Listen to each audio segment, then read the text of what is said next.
And we are now live. Good evening. It is Sunday. It is just gone 8 o'clock. It is time for some Doctor Who. And this week we are doing Boomtown.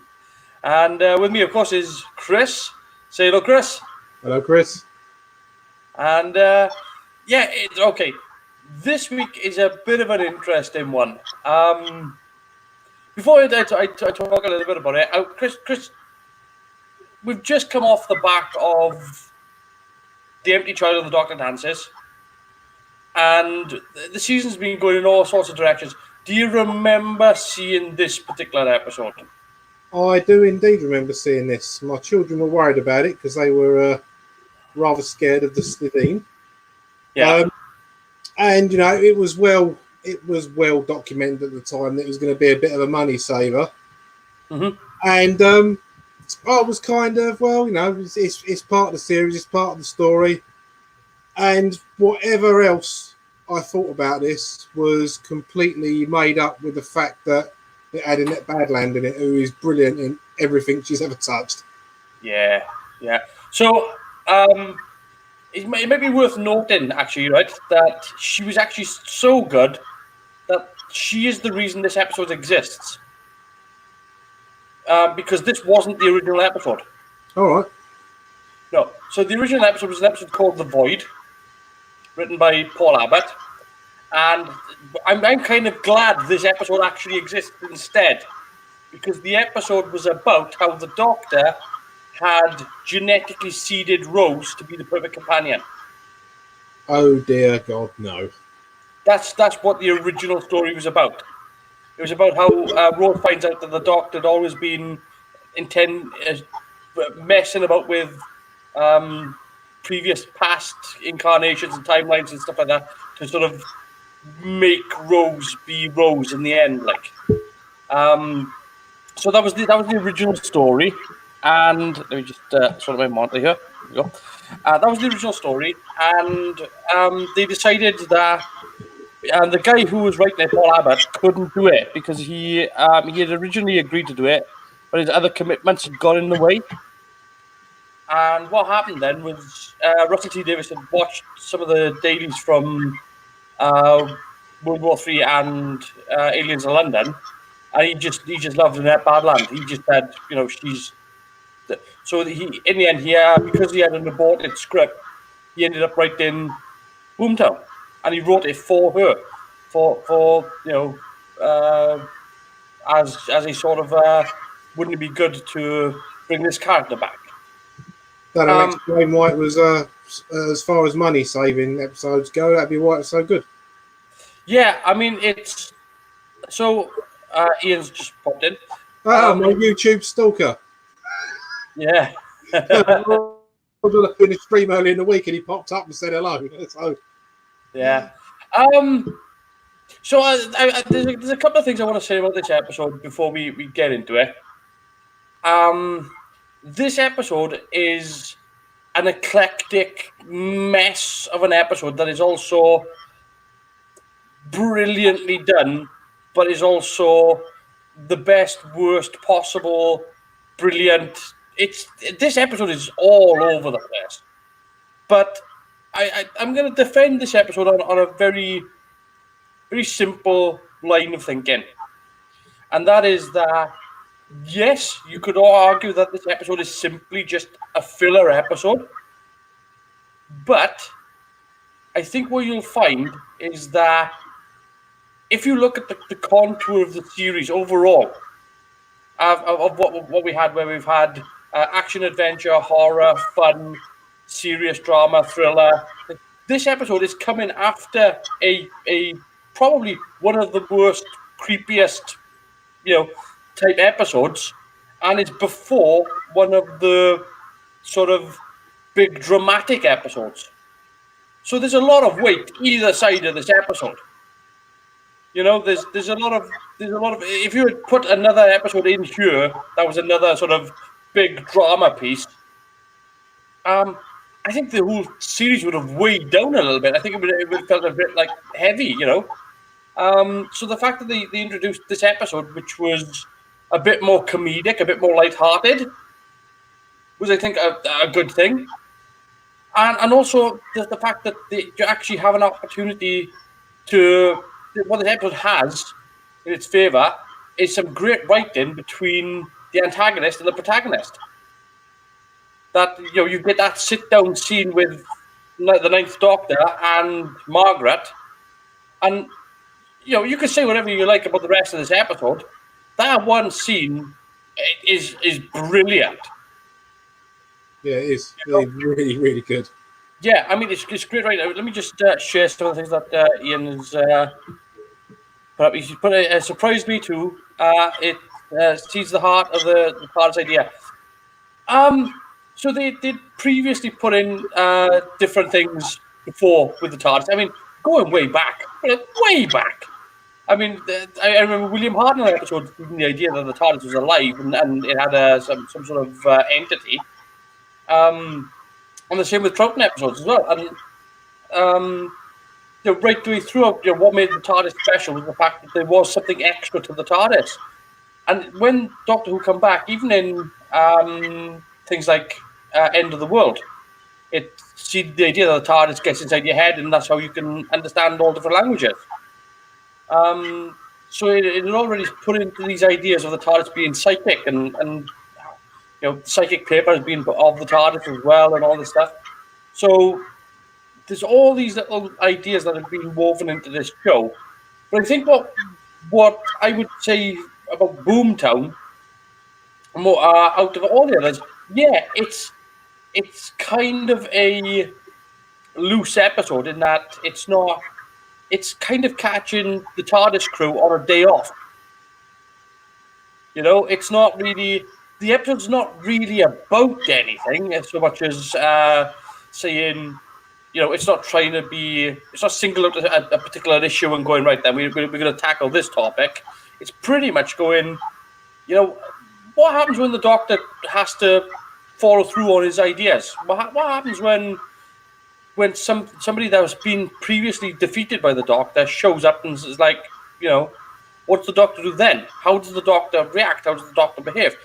And I mean, it does throw up some interesting ideas. I'd say the biggest letdown in the episode, though, is that it does, unfortunately, do a quick Deus Ex Machina fix.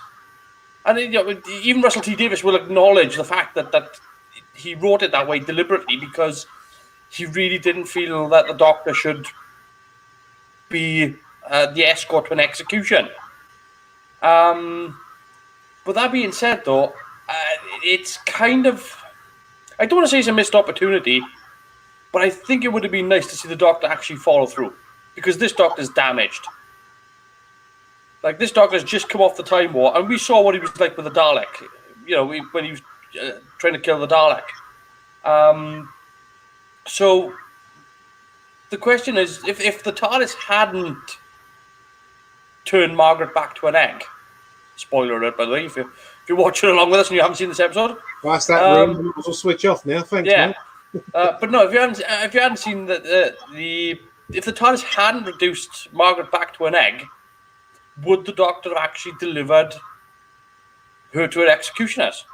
And it's a great idea that this episode asks. It just doesn't answer it. So anyway, what do you think of that? Yeah, I can't really argue with that, mate. I mean, that's exactly what it is. And it would have been interesting to see the Doctor to have to do that, but then the Doctor's not one to be bound by the Prime Directive, so they probably would have thought of something else anyway. I mean, I think it does lack a little bit of a clever ending, or a, because it is a bit of, well, the TARDIS fixes it, which does lead to. See, this is my problem with this episode, is that I can't really hate on this episode because everything that this episode is touched on from previous episodes and leads to future episodes. Yeah.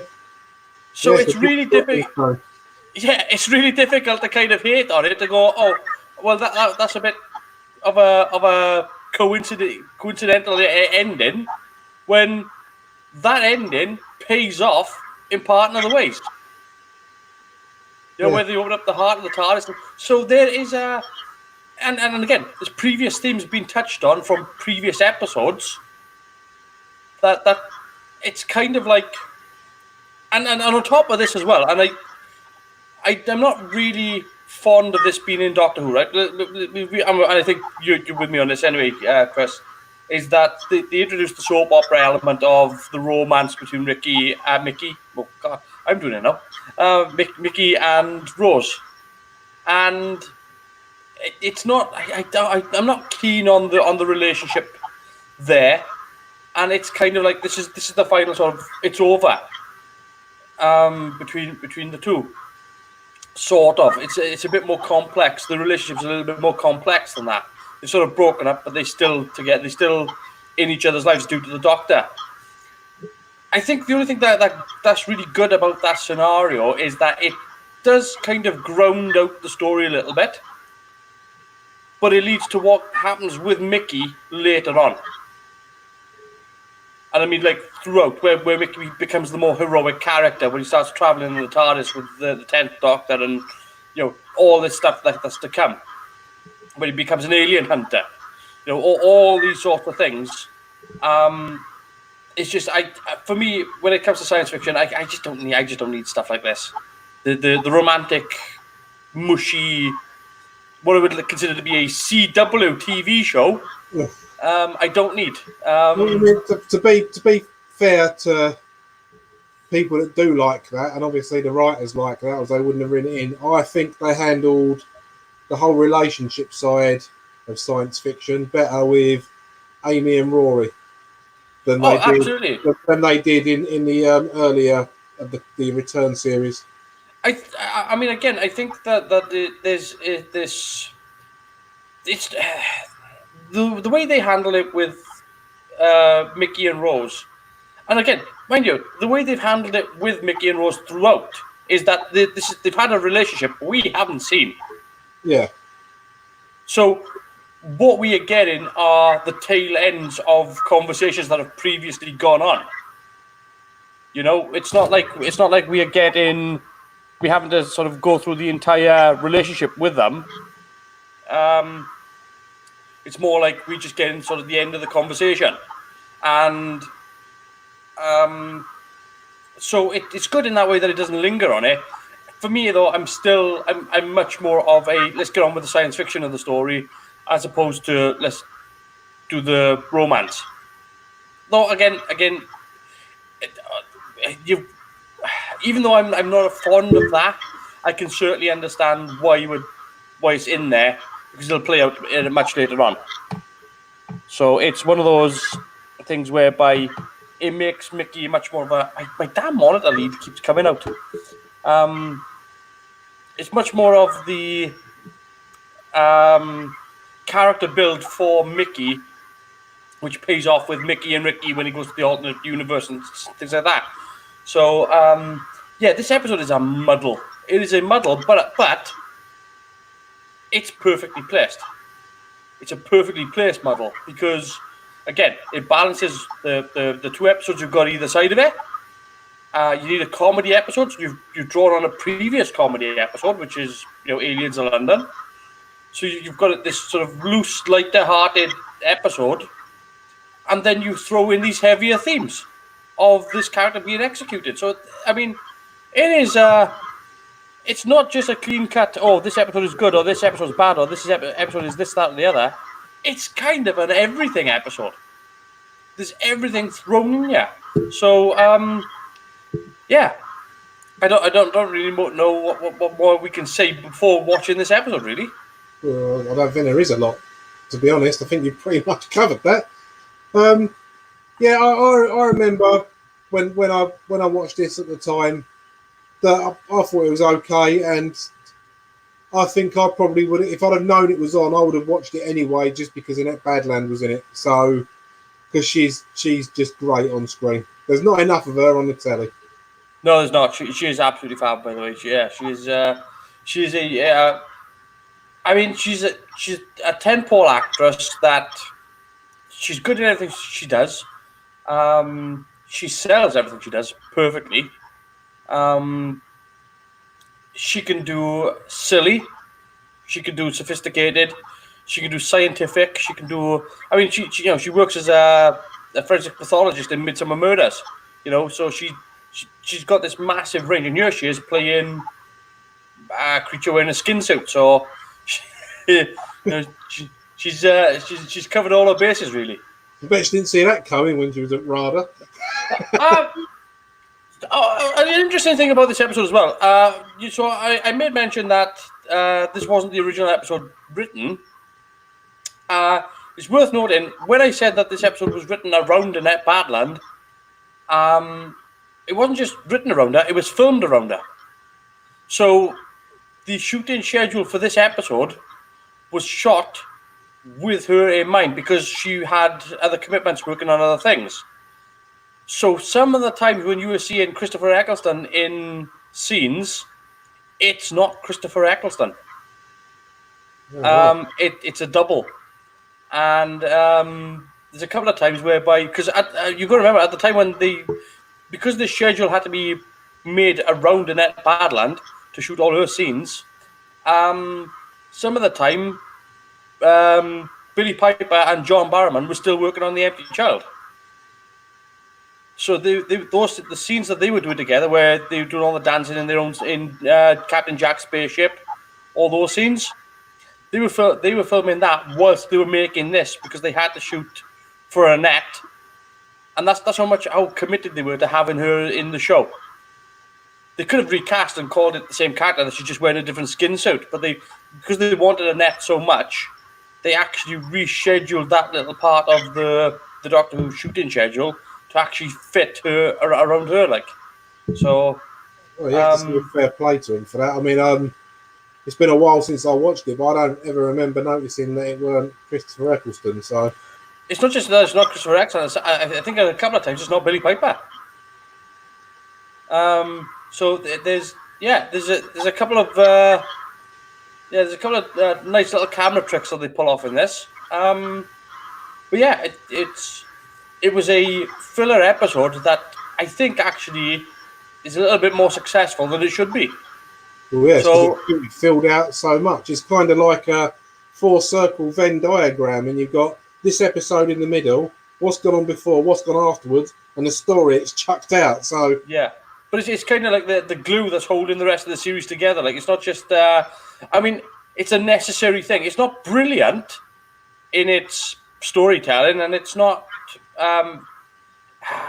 It's a little piece of everything. It's again, it's eclectic, this episode, but it's you kind of need it to fix the rest of the series together, So anyway, I'm ready to start. If you are, I have got a Big Ben with previously on my screen.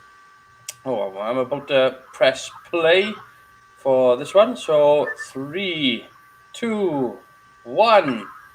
Doctor Who Boomtown, and it is BBC, a television program. Here we go. Oh yeah, of course it's going to do the previously. Yeah. BBC, lovely ship. God, how come they didn't cast Andrew Mars on Alien?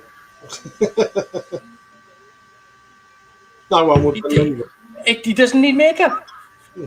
Nope. Bless him.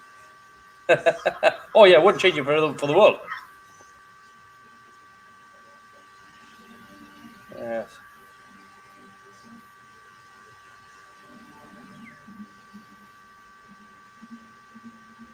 It looks a lot more impressive in the previously on.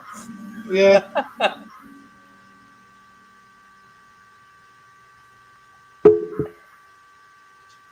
William Thomas. Okay, William Thomas. Let's talk about him a little bit. He's not in this much. This is his second encounter with Doctor Who. First one was in Remembrance of the Daleks. He's a always acting Welsh actor. He's always on S4C TV. And he also played Gwen Cooper's father in Torchwood. All right.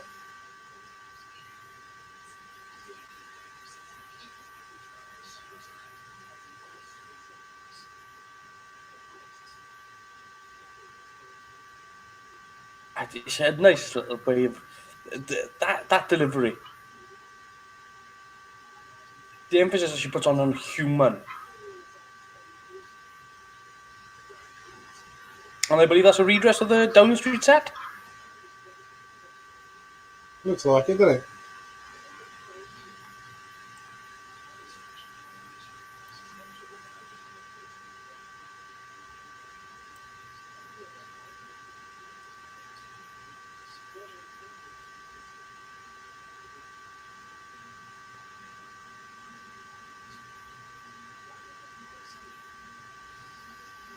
Yeah. And title screen. It's not gone well for him. Yeah. No, I mean, good little teaser, good little opener. Christopher Eccleston, Billy Piper. Given how small the cast is as well for this particular part of this run of the series, yeah, I'm surprised that they don't, because like normally when you've got a small cast like this, you normally credit the guest actor as well. Central Station.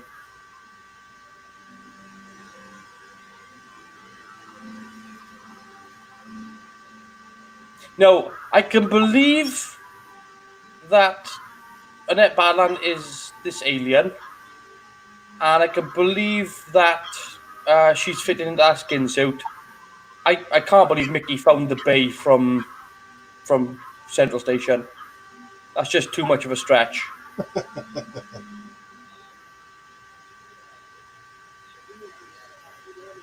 This is also the first time John Barrowman ever saw the TARDIS.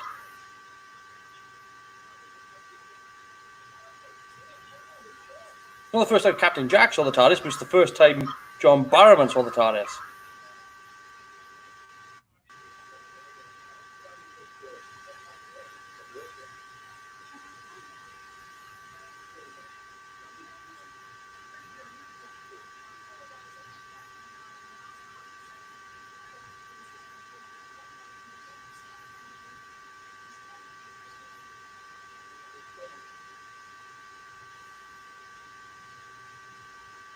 Oh dear, trouble at mill. Yeah.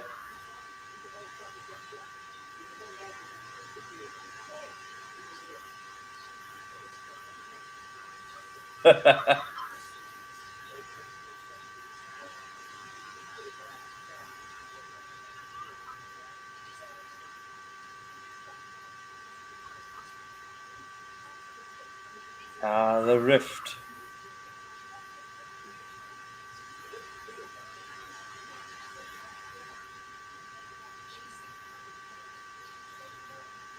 So again, this is building off the previous storyline. Yeah. So that this is that episode which is kind of knitting the series together.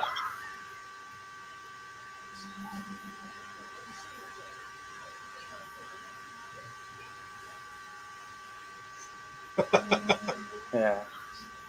Old Owl Plaza and the bay. Now, this is also the same area where when they walked on the front of the bay here, on the right hand side there is the diner, which was the diner that Clara Oswald was in with Peter Capaldi. It's all in the same. They don't go far. It used to be that they used to go up the M4, up the A470, but at that point in time, they just went out through the doors and went, "Well, what can we shoot?" They just like, let's watch it within walking distance. Also, with this bit here, there's a future version of Jack in there, keeping the Torchwood staff away from interfering. Yeah. Yeah, well, yeah, Torchwood 3 is there.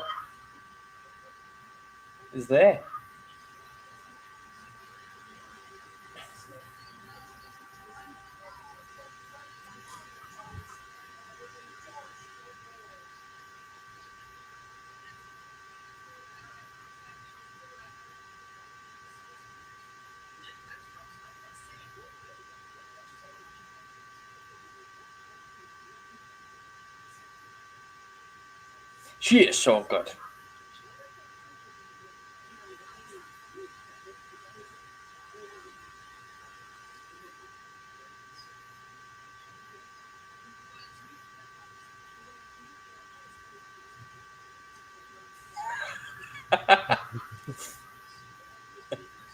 Yeah, just build a nuclear power plant in the middle of the city. No worse than a bleeding well. In fact, it's probably better than a coal plant. At least it only puts out water and steam. But that's not why we're in. I don't know if the model that they've got on the table. I mean, I would assume it is, but I don't know if it actually is a model of Cardiff. I would assume it probably is. I'll see if we can get a picture up afterwards or something and have a look. Yeah. I mean, it could just be just a random sort of city model just to make it look for the episode, but I mean, I don't know.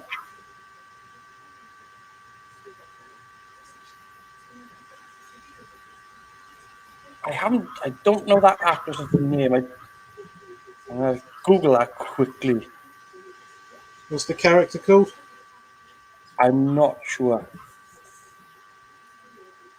Well, if she's called Kathy, that's Mally Harris. It could That's be. the only other. That's the only other. There's only about 10 people on the cast. There's not many people at all. Let's have a quick look. Yeah. Marley Harris. Well, I mean, she's doing a bit. Hinterland, New Blood, Critical, Doctors, of course. Every British actor does. If you're a British actor and you haven't done Doctors, you're not getting hired anymore. Casualty. Ari Trax, lovely. Tardis, God, they actually made a show. That's how much they believed in Cardiff. They actually made a show about Cardiff.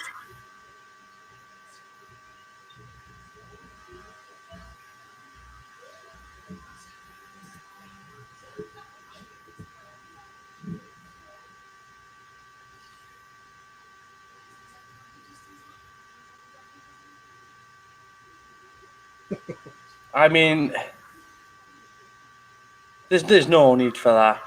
There's not, no. But I mean, it's a British staple, the fart gag, in it.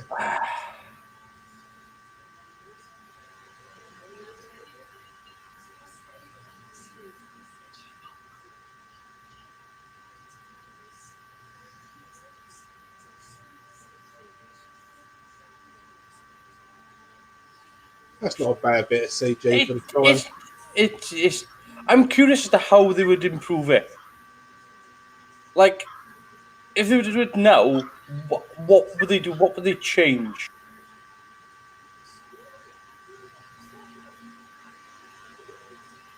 Because I don't know whether or not they would actually. See, for me, if I was doing it, I'd actually shoot the puppet on a blue screen instead of having a CG figure, so you could manipulate the image, the puppet, using a CG, but I wouldn't necessarily have a pure CG character.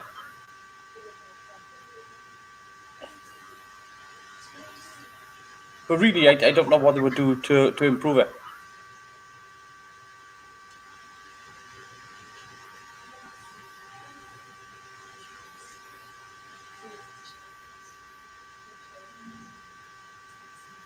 I do find it funny though that these aliens are always naked.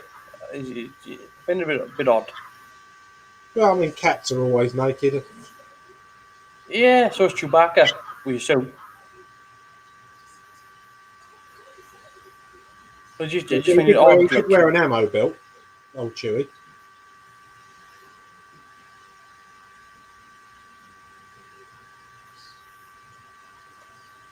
And again, I would be interested to see what a Slitheen produced today, given how the Jadoon looked when they brought them back, and how well the lip sync articulation and the puppetry on that looked. I would be interested to see this done again. Wasn't there I'm not going to try and pronounce what their species' actual name is, but wasn't there one in a later episode somewhere along the line? There was one in. There's one done again. Well, they appear twice. So the other one is in the final episode with David Tennant, because he's in the bar with Captain Jack. Yeah. And the other one, I think, is in Sarah Jane Adventures, where there's a young Raxacorico Valapatorian. Show off, by the way. You can tell that was from Russell T Davies because, to be fair, to my ears, that sounded a lot like Welsh. Yeah. Honestly, I'm not taking the piss. But especially if you saying it like that. But that's, again, he comes up with memorable characters, memorable names. Where the Western Mail. I'm wondering whether they had to pay money to use that. What, New Mayor, New Cardiff? No, the Western Mail, because it's an actual paper. A lot of the stuff that they've inserted into this episode is kind of Russell T Davies going, come visit Cardiff. Yeah, I come from Wales. Yeah, well, given that he's a Swansea guy, it's weird that he's set in Cardiff. Thing is, things like this put towns and cities on the map. I mean, it does, for sure. But for me, being someone that lives in England that just used to visit Wales, all I know really of Cardiff is a castle and a football team. And they shoot Doctor Who there. So for me, seeing a lot of this stuff, especially when you've been going on to Google Maps and showing us it you would not believe. I will guarantee you, every single day that, outside of what's going on in the world right now, but I would guarantee you that every single day, without fail, somebody is standing on that centre square having their photograph taken. Yeah, I don't doubt it. Every single day, without fail, somebody somewhere is on there, and they're having that. I mean, there have been people that have gone there dressed as Captain Jack.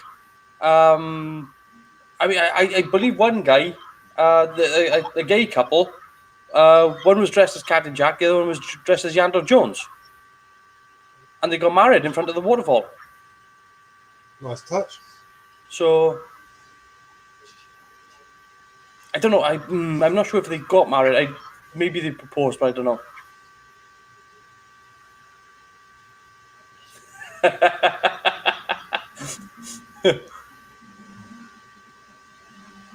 Yeah, that window there is the window that Captain Jack was. They filmed it at the same time. It was just easier.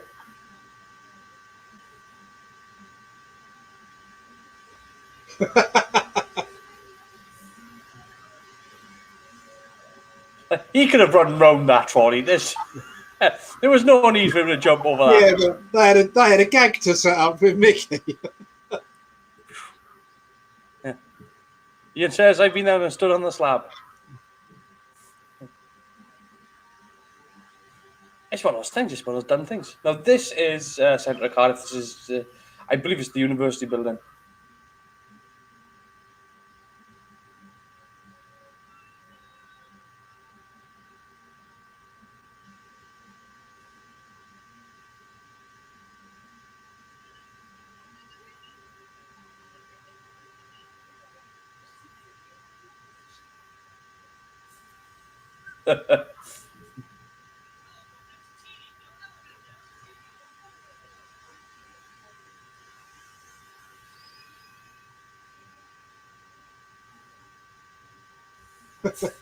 There's something. Seeing a net run like that. I don't know whether she's putting it on. I would assume she's doing a little bit of comedy run.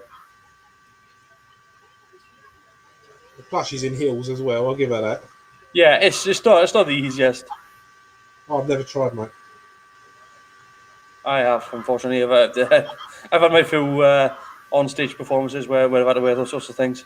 Oh, on stage, right? Okay. Also, I grew up with 3 older sisters, so the hand-me-downs are a murder.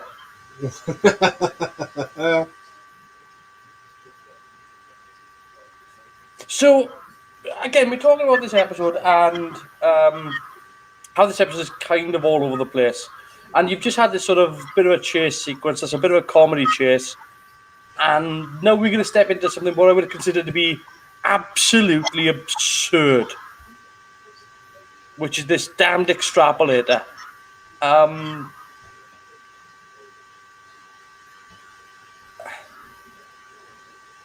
It's not. First of all, it's not a good-looking prop. Oh.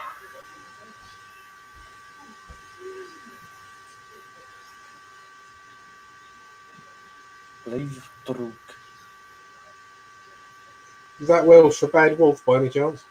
It is a bit, yeah. I don't. It's not a. The problem I've got with that extrapolator prop is it's not big enough to be impressive, and it's not pretty enough to look nice. It's just kind of crap. It looks like a big bit of primed Lego. I'll give him that. It's.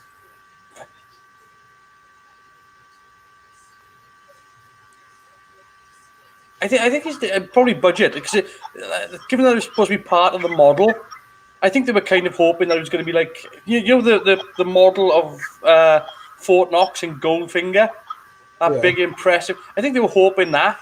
What they ended up with was a 4x4 piece of cityscape.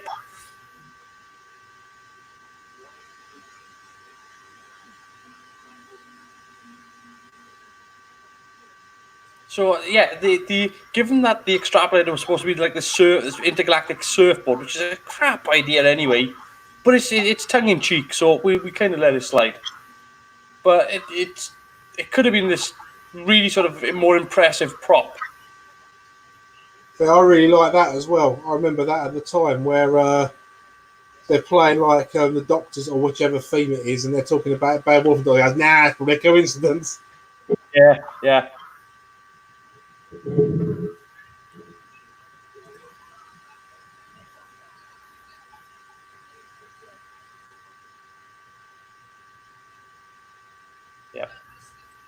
So, again, this episode, this part here is where this episode kind of runs into difficulty, and it's not really difficulty, but it starts asking questions that don't really get answered. Like, the Doctor here is clearly going to try to save Cardiff from being blown to smithereens. That's fair enough. But does he have the right to police her? And that's a question that doesn't really get resolved. Does he have the right to step in and say, "I'm going to arrest you and I'm going to deliver you to your execution"? But then that's like saying that for a lot of the things the Doctor's done over the years, stepping in and stopping. Absolutely. But this, unfortunately, with other episodes, even like with Genesis of the Daleks, where he asks, "Do I have the right to do this?" There's that moment whereby he's considering, "Oh, maybe I don't." Yeah. But with this, I can't argue with that. You've just done me with Genesis. Yeah, but I mean, like with this now, they've raised the question, and unfortunately, the answer is not what you want to know. Like, could he do it? Could he actually do it? And I guess you kind of get robbed of it. And again, does he have the right to police this? He's not working on behalf of the Time Lords now. He's working on behalf of himself. He could stop her. He could prevent her from doing what she's doing. He could take the technology away from her.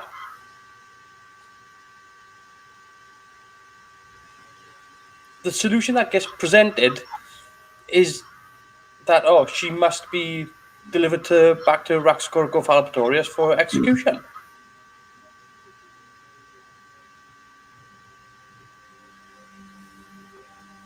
And again, we've gone through these comedy bits now. We're dropping now back down into serious drama now. Because she's asking some really, really important questions.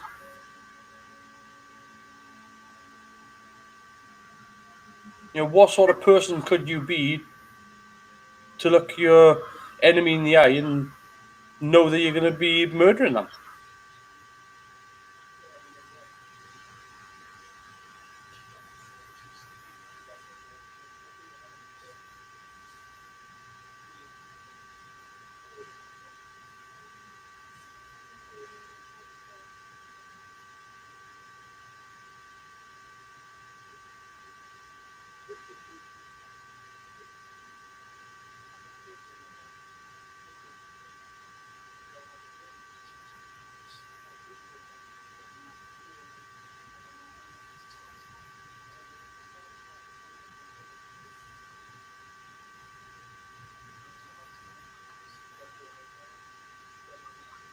I think that's probably the first time an active sex life has been mentioned in Doctor Who. Ever. Ever, yeah. So 21st century. But again, it's not directly mentioned. It's just go to a hotel and spend the night. It was a lot more subtle than the paving slab, let's put it that way. Oh, yeah.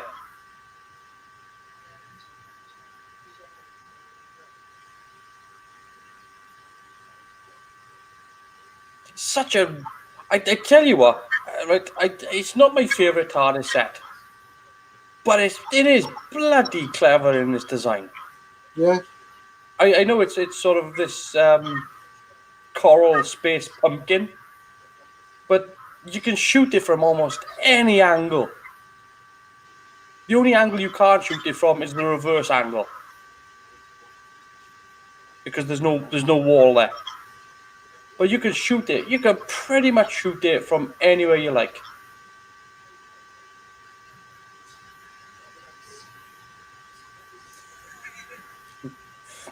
That is typical British humour. She didn't. If it had been an American show, she'd have landed in the middle of nowhere, but it would have been, she'd have been down safe, and it would have been, in some village somewhere.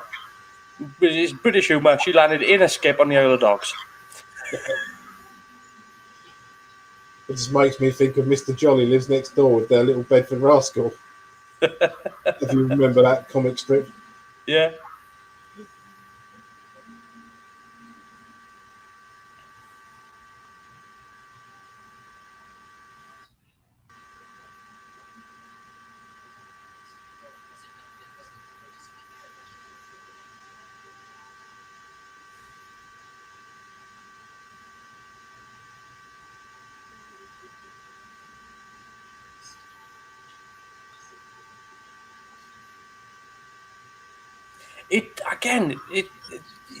You get these little comedy moments thrown in, and then these big, lumping, heavy, dramatic hits. The lighting's brilliant on that as well. Yeah. Oh.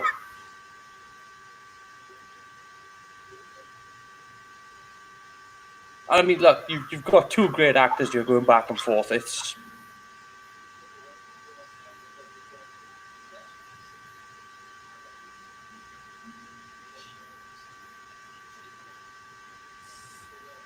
Unless he puts him on the wrong person, in which case he'll go buzz. It's been a while since I've seen John Barrowman with dark hair. I have to admit, he's got a bit Schofield now, hasn't he? In the hair. Yes, yeah, well, yeah. I was going to say that. I mean, Schofield's got a bit Barrowman, but apologies. I mean, it's. Yeah, it is a bit weird seeing him like this.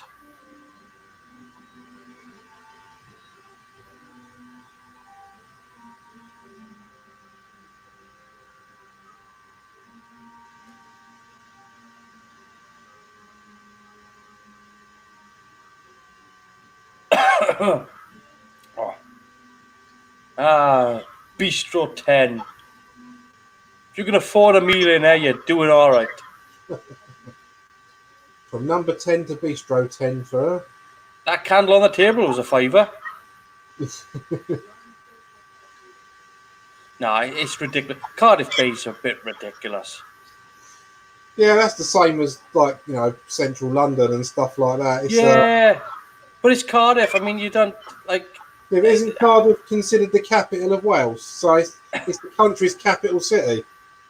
Yeah, but it's still. It's just. The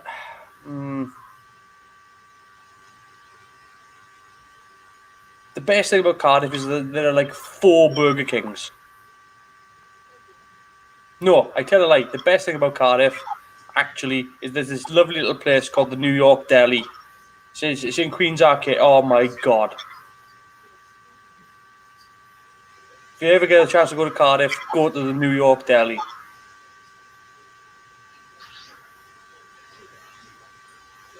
Quick little CG insert.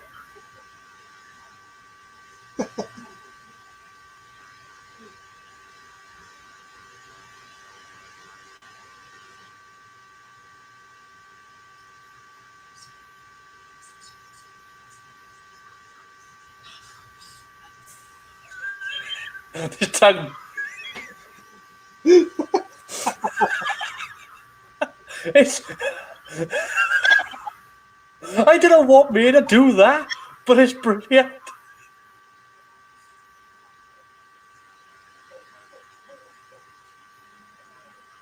Oh dear me. Oh.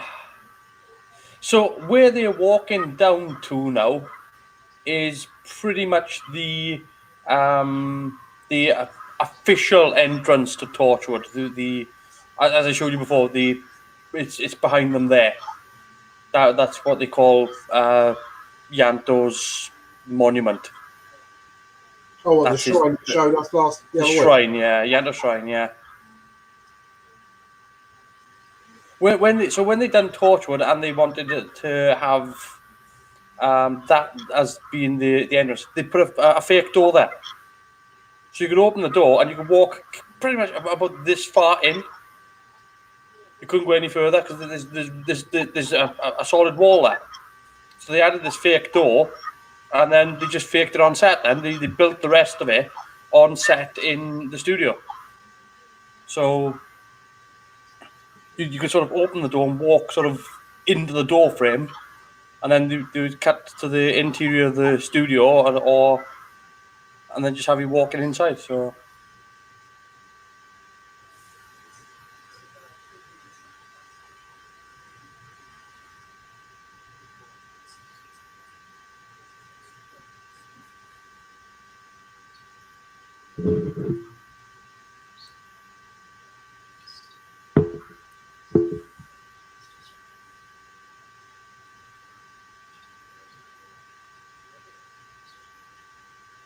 And see, this part is, we've had the comedy back and forth. Now we're lumped once again with the serious stroke of the implications.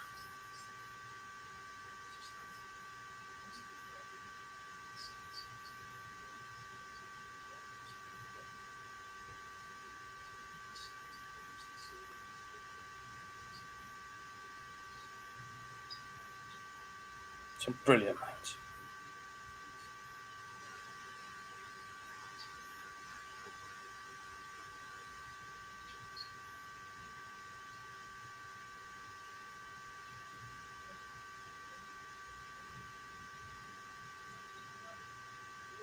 I mean, just brilliant stuff. Again, the only problem is that it does ask these questions of could the Doctor do it, should the Doctor do it, and what makes him the authority on this, and what is the moral morality line.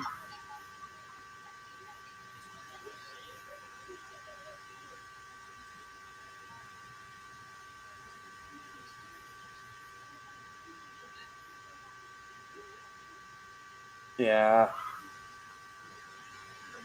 Rose really was trying to seize the moral high ground there, and she fell flat in her ass.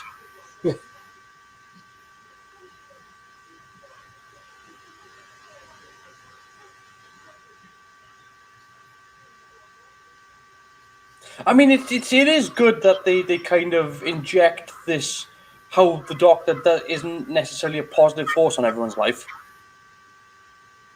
That by doing what he does and taking people out of their lives, that it does affect people around them. It's just I mean, this scene could have been a lot more lovey-dovey and a lot softer written, and it's not. No, but it does build up future Mickey, as you pointed out. Oh, Earlier. absolutely. Yeah. Mickey now is. I mean, he's been hurt. He's been scarred. He's realised what the Doctor is, but he realises the necessity of him. And so there's this. You've got kind of got to tear Mickey down for him to build himself back up. Yeah. I mean, in another sort of Doctor Who universe, Mickey Smith would be a great character to set around, because this guy's gone on this roller coaster ride that we haven't seen. Yeah. Again, there's a lot of people out there that would love to see Mickey and Martha join Torchwood and have that as the new Torchwood team.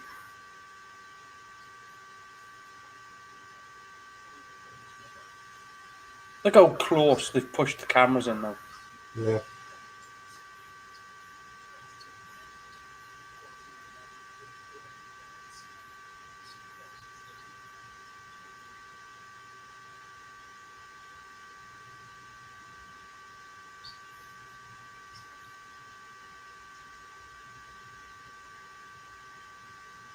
Jesus Christ. Well, it shut us up for a minute, didn't it? That's how good that scene is. It's just brilliant stuff. Brilliant. That's what I mean. This episode is so all over the place that it hits you from all angles. It's just, you just get walloped just all over the place.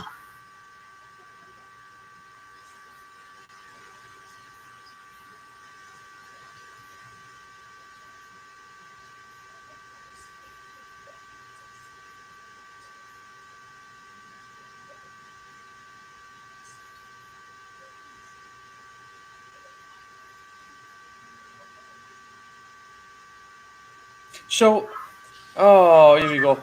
There's a weird effect coming up here now, and it's one I wish they hadn't done.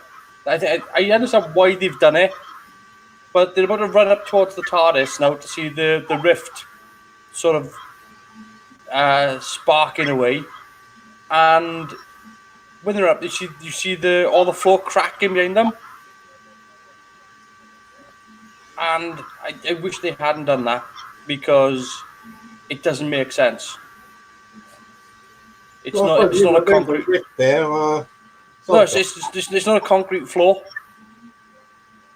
You might think that's a concrete floor, but it's not. All of Roald Dahl Plaza is wood. It's like decking.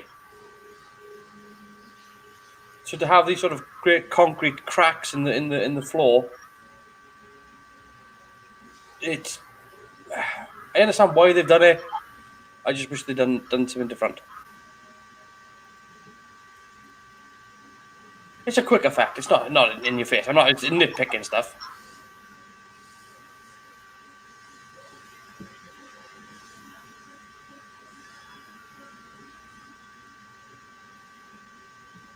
And there it is.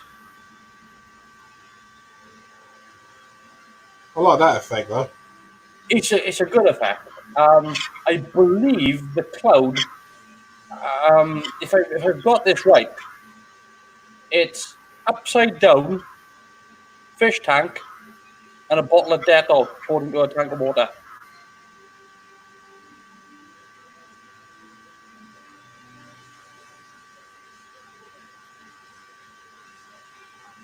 I think it's mixed with some what do you call it?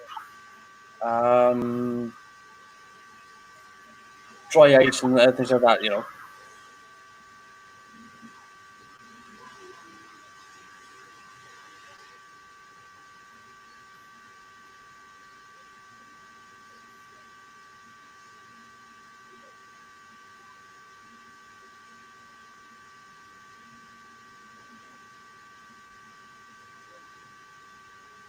Yeah, crapulator.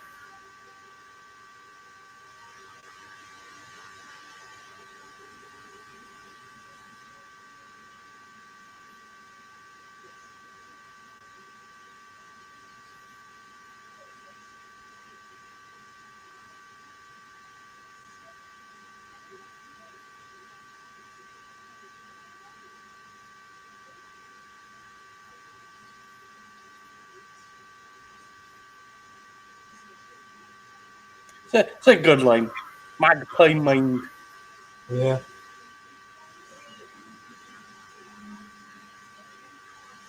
He just picks up bits, shiny stuff. It's a nice little description.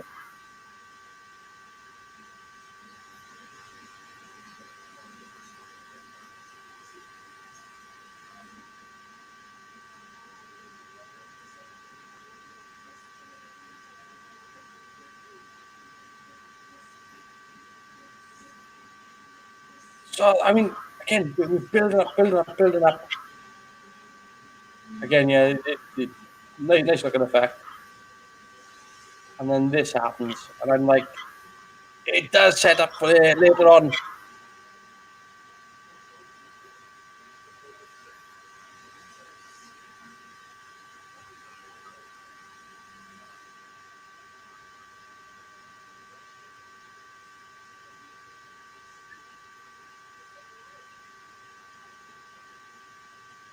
Lucky it's not the buttocks of the Tardis.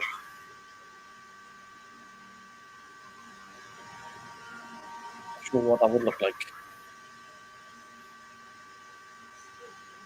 Brown light, could you have that?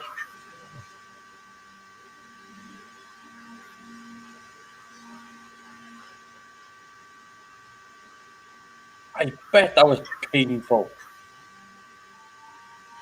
Hold your eyes open and even just a normal 100-watt light bulb.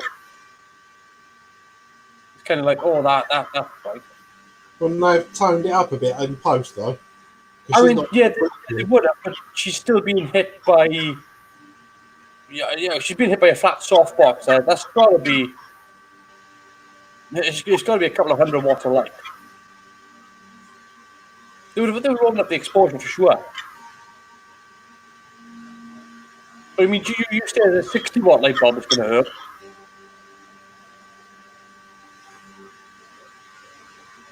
And you can see how bright it was there. With that beam of light going out of the Tardis.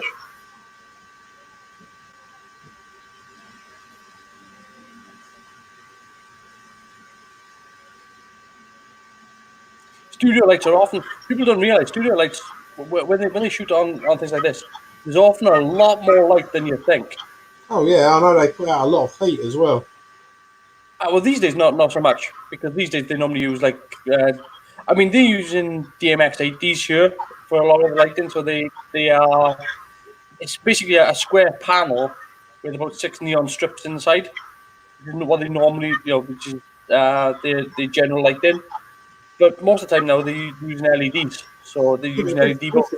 This is 15 years old, man. I mean, even then they were using DMX 80s, so DMX 80s, it's about the same size as a 40-inch TV, but it's just a big screen of light. It's kind of its own softbox.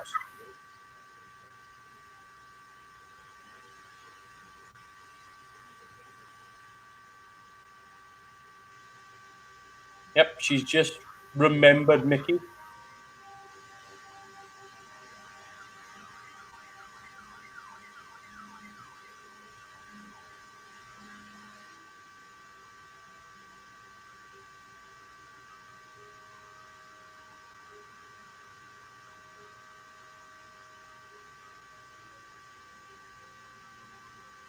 I mean, it's an interesting sort of visual of having Mickey just standing there, watching, not getting involved, just walking away. Because it's Mickey's character here is on a knife edge. Mickey could be sort of heading towards bad guy territory, having his life destroyed and things like that, but he doesn't.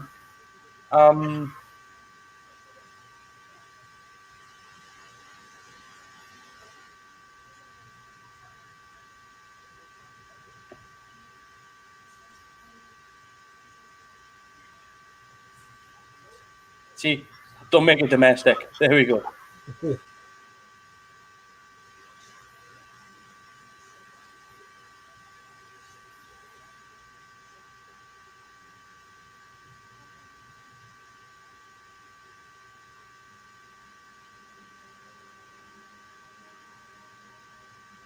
I love the shot of the TARDIS fading away. You can see sort of the interior of it as it fades away with the light.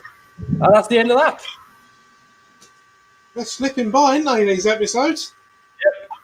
That's Boomtown done. So again, it's a bit of a mess of an episode in that it doesn't really it pushes and pulls you in all different sorts of directions. It's a filler episode whereby not really anything happens until sort of the end and then it's all over. But my, there's some great lines of dialogue in this episode.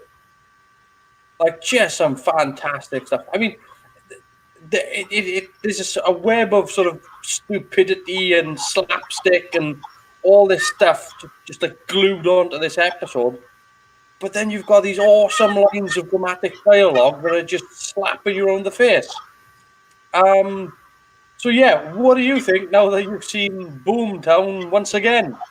I think that series would have been completely ruined about that episode because I think something that struck a chord with me earlier is when you said it's like a glue that holds the series together. And it's been a long time since I've seen it, so I'd pretty much forgotten about the egg and stuff like that. I just remember sort of like the finer points.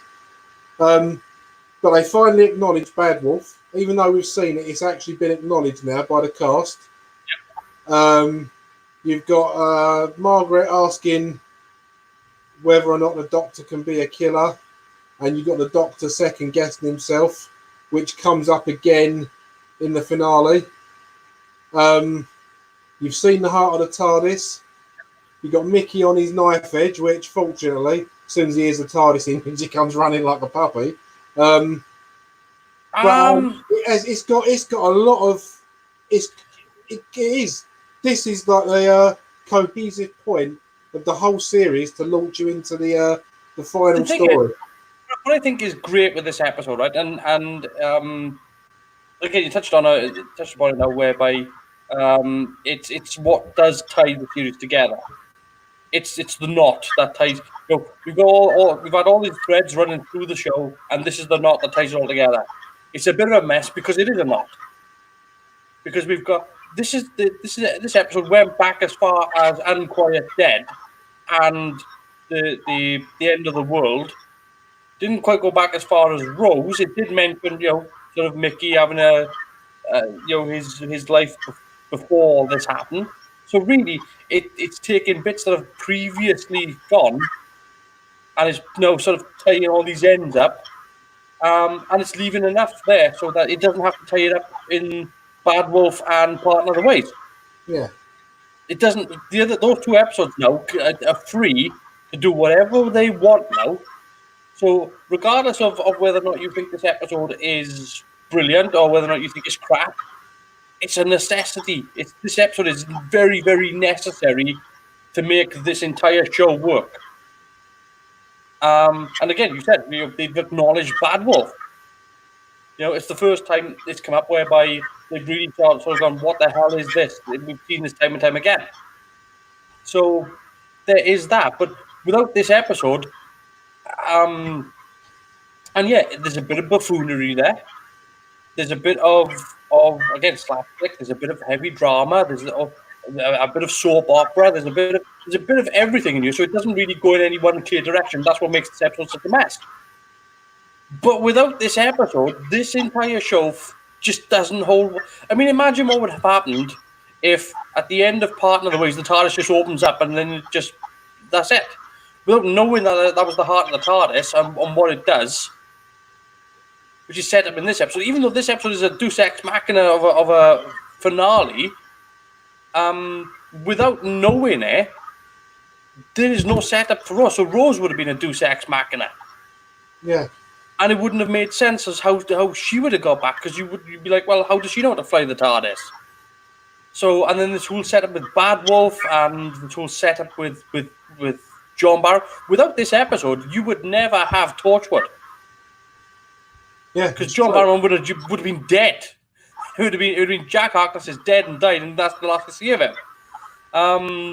Because you wouldn't been able to have had Bad Wolf, you wouldn't have been able to have had Rose's Bad Wolf. she wouldn't have been able to bring him back to life. It would have been I mean, this episode really and truly sets up so much. Because again, that rift there, with her using the extrapolator to open the rift, that sets up Torchwood. So all this stuff that I mean, you can attribute a lot of things. You can say what you like about this episode, whereby it's not so clean, and again, you know, it asks some awkward questions of the Doctor and whether or not he should be policing these people, whether or not he has the right to. You know, he has the right. He might have the right to interfere. He might have the right to stop them, but does he have the right to arrest them and deliver them to execution? That it asks that question, and again, yeah, it doesn't really deliver you any satisfactory answers on that. But it's not about that. This episode is really about, let's tie up some loose ends here, so we can run out the rest of the show. And when again, this was written really quickly off the back of Russell T Davies because Paul Abbott had the aborted script, which I'm so glad they didn't do. Yeah, so am I. I hadn't heard of that before. Yeah, I mean, when I found out what the actual story was, it was a case of I'm so glad they didn't do that. The idea of her being the perfect companion was like, oh my, don't do that. So yeah, this episode does so much for, and by the way, it's not just doing so much for this series. It's doing so much for that lays up so many episodes of Doctor Who going forward from this. It's affected the entire New Who universe from here on. It's a critical episode. Yeah, definitely. That maybe. I mean, I don't know. I mean, I don't know how you see it now, but I'll just ask you, how do you see the episode now? With hindsight being what it is, you know, of everything. Like I wouldn't necessarily put this as a great episode. It's got some awesome dialogue. But I mean, like, where would you put this out of this season? Because for me, there's only 2 episodes really I would consider to be sort of like Father's Day is one that I can give or take. It's a not my. I still like it. It's not bad, and I need to keep re-emphasizing this because when I say I can give or take, it's one of those episodes that if I put it on, if I watch through Doctor Who like we're doing now, I'm not going to skip over it. But I don't need to sort of if it's on, I can be doing other things while it's on, you know. But I still enjoy it. I mean I've seen it time and time again. Whereas this episode is one of those episodes whereby it's kind of interesting. There are things going on in it that are. It's not really one that if you're picking a selection, you go, oh right, I'll definitely want to watch this one. But it's one that if it's on, I think you'd kind of be like, I keep watching it. I want to do other things, but I keep putting stuff down to watch. I don't know. What do you think? Well, it's been a long time since I've seen it, and I actually do think it's a really good episode for all the reasons I just gave. For where it sits in New Who canon, I think the buzzwords is in it. Yeah. You can't. It's not one you can remove from the series because, I mean, there would be ways of skirting around the heart of the TARDIS and stuff like that. You know, a fluke opening it up and whatever. But Rose wouldn't have known to do that, so she wouldn't have got him to try and open it and stuff like that. So, yeah, I do think it's a good episode. I think I think it's only a mess of an episode in as much as all the tendrils of story are coming together in it. Yeah, but I mean that's kind of my point with it is the fact that it is a messy episode. But it's a necessity. It's a necessary mess. It's, you know, the idea of having the TARDIS. And by the way, again, you know, Russell T Davies wrote this at the last minute, and he wrote it because he was replacing a late script, and an incomplete script. And then he thought, well, I've got to write this around. And again, he wrote it around Annette Badland, and then they had to film it around Annette Badland. So this episode was a sandwich filler of an episode that gets. It doesn't do anything impressive in terms of location. It's literally filmed in Cardiff Bay and the studio, the Tardis set. Doesn't do anything impressive there. It's using one of the old sets that is still standing for a couple of the scenes. It's probably one of the cheapest episodes they made this season. Probably. Well, the only shot they had to have gone out and got was Mickey getting off the train. Shooting him getting off at Central Station. I mean, the rest of the time is it's just literally Roald Dahl Plaza. So it's and again, I don't know if you did notice where Christopher Eccleston wasn't in the show. I didn't notice it at all. Or Rose. You've got to remember that this episode was being made whilst other episodes were still being filmed. So there were people popping in and out, and people doubling for other people. So the fact that this episode got pieced together the way it was, and still ends up being a cohesive episode. Before we go any further with that, though, I would like to talk a little bit more about what the consequences of delivering Margaret to her home planet. Do you think that would have been a better ending?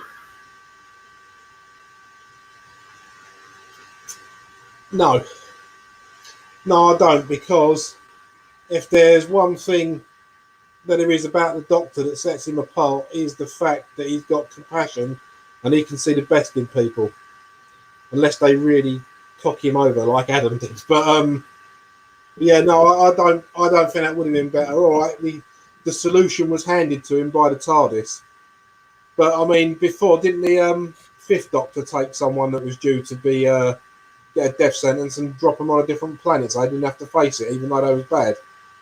I mean, for me, and this would be my what I would say is that I think when handled in a different sort of way, like this, there should have been another solution. I'm not sure what the solution should have been, but looking at things like Family of Blood, whereby the Doctor traps the girl in the mirror and stuff like that, that to me is at least. I mean, I know that's a bit more whimsical, and I'm not particularly fond of whimsical Doctor Who. I prefer it to have a little bit more science fiction than fantasy. But it's a tough question to ask. Like, what would, if that heart of the TARDIS hadn't opened up, what would the Doctor have done? And it's a real trick of a question. It is, but it's also nice to have that air of mystery, because up to that point, he was dead set on taking her back, and it was her own fault. Yeah. So that's what I mean. But his rationality is of, I'm doing the right thing. But he's not on his own world. He's taken a moral stance, which is fine. But then you have to question whether or not what would he have actually have done, because I mean, we're looking at a Doctor here that is war damaged. Like, this Doctor is wounded above any other Doctor, and he goes into some darker places where he's willing in what we're going to see next week with Bad Wolf and Partner the Ways, is that he's constructing a delta wave that will essentially kill 2/3 of the Earth.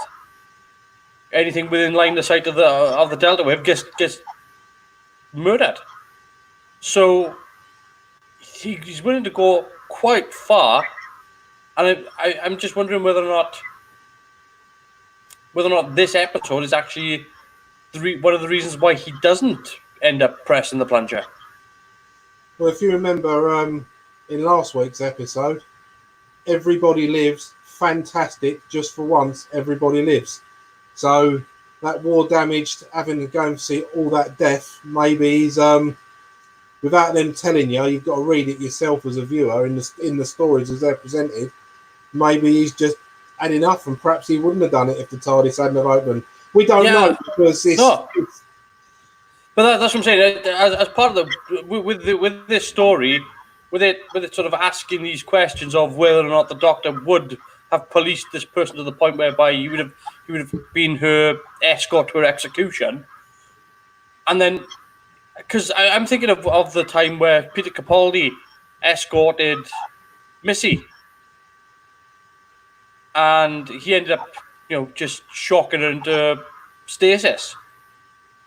So I'm wondering whether or not this Doctor would have actually gone further. I'm not sure. I like that that's been left open as well. I really like that. We don't know. I mean, look, people have forget this, but there are episodes of Doctor Who which have been where the Doctor's done quite some dark thing. I mean, we're talking classic Who as well. Oh, I mean, I remember the episode with the Sixth Doctor where he actually murders somebody outright. He just throws him into a vat of whatever it was, and I think it's like liquid nitrogen or something, and he just throws him in there during the fight. So he doesn't intentionally. Does he do it intentionally? I think he does actually. I think he's in the middle of the fight, and he's just like, "Well, I'm going to dispense with you." He's sort of fighting a lackey. But the Sixth Doctor was also a bit mental. Yeah, but I mean, there is a precedent for it. Like, there is to say that it's not in the Doctor's repertoire to do this would be. I mean, the Doctor could. I think this Doctor might be dark enough to get away with it, but I'm not sure what Rose would have thought of the Doctor afterwards. I'm not sure where that relates, because we've got to bear this in mind that I believe at this time, I think they would have known Chris was leaving. I don't know for sure, but I believe at this time when this was going on, they might have known. So, after next week's, could we do the 7 horrible faces of Doctor Who, the worst classic stories? 7 horrible faces of Doctor Who. The worst classic stories. It depends on. Let's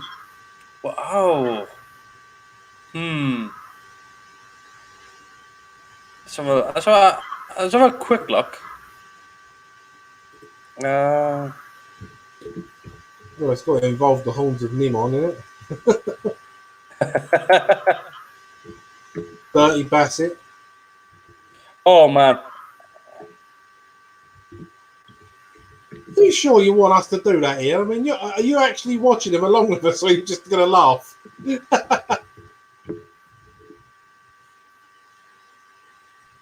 Let me just. I mean, it's going to be really hard picking one from the 13th Doctor. I said that out loud again, didn't I? No, it's easy to pick the worst episode of the 13th Doctor. It's just that bloody Orphan 55. That's got to be the worst episode. Yeah. There was a couple of stinkers in the previous series as well. I'm looking at you, Stitch Creature. Experiment 62 Pating. Oh man. I mean, the Pating was bad, but I mean, good grief. I mean, what's the gunfight does isn't particularly great. It's got that damned old horrible song going right the way through it. The bloody narrator singing at you all the time. Yeah, there is that. Oh dear me.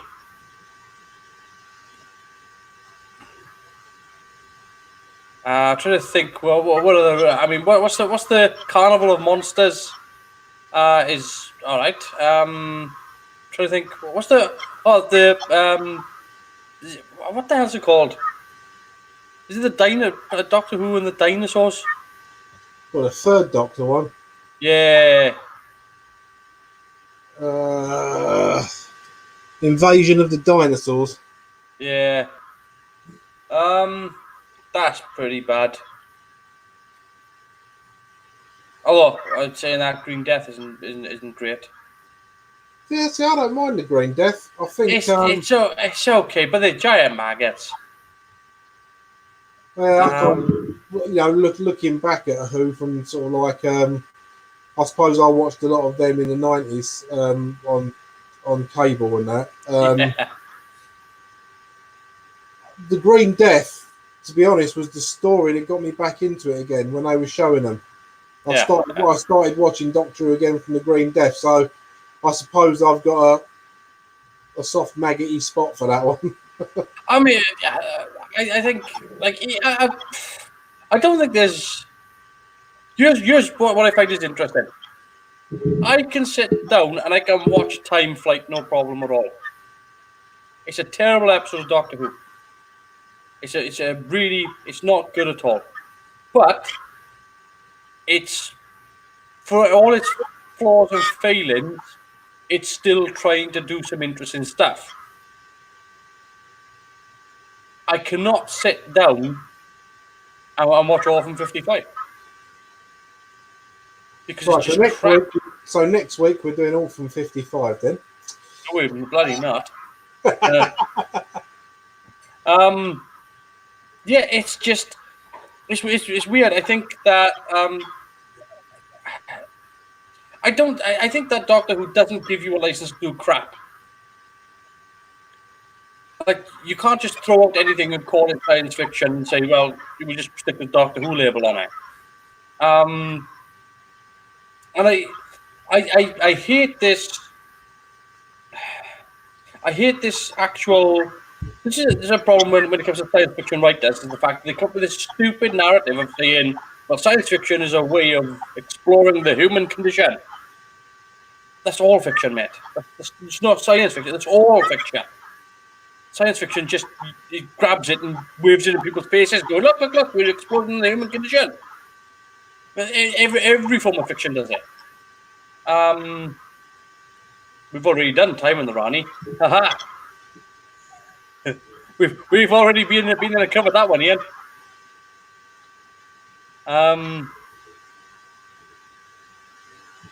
So yeah, I mean, there's this narrative that science fiction likes to use, is that we using it as an allegory of telling stories of today. It's like, well, every form of fiction does it. Every form of fiction. Stop using it as a banner. I like my science fiction that does it. I was watching, the other day, I was watching Measure of a Man, Star Trek: The Next Generation. Yep.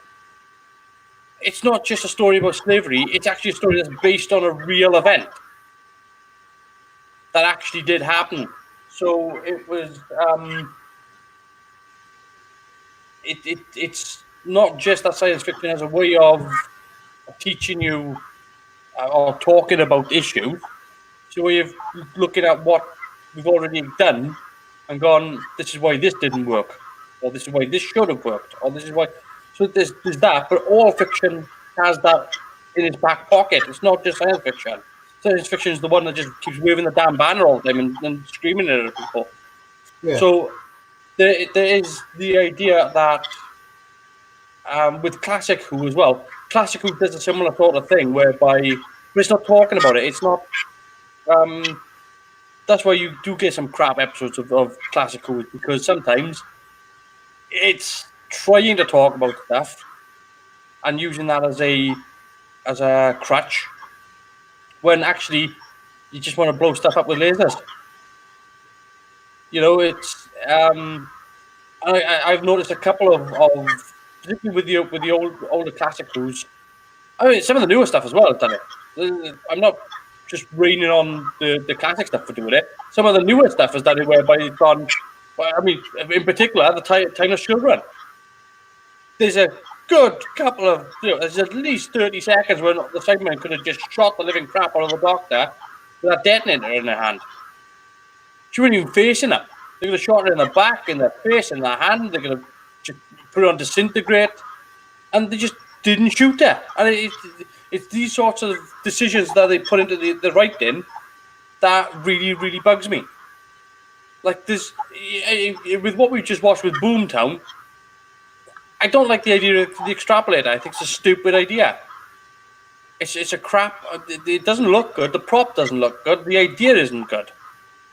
The core idea of it being this escape capsule works brilliantly, though, with the plot, and it makes total sense. You're going to blow up this planet. You're going to use this rift to set off this chain reaction, and you're going to use this extrapolator to make an escape capsule to get away with, and thus being able to go on to have a much more successful life. It makes total sense to the plot. You know, as crap as the idea is, provided that the logic of that falls into line with the rest of the episode, fine.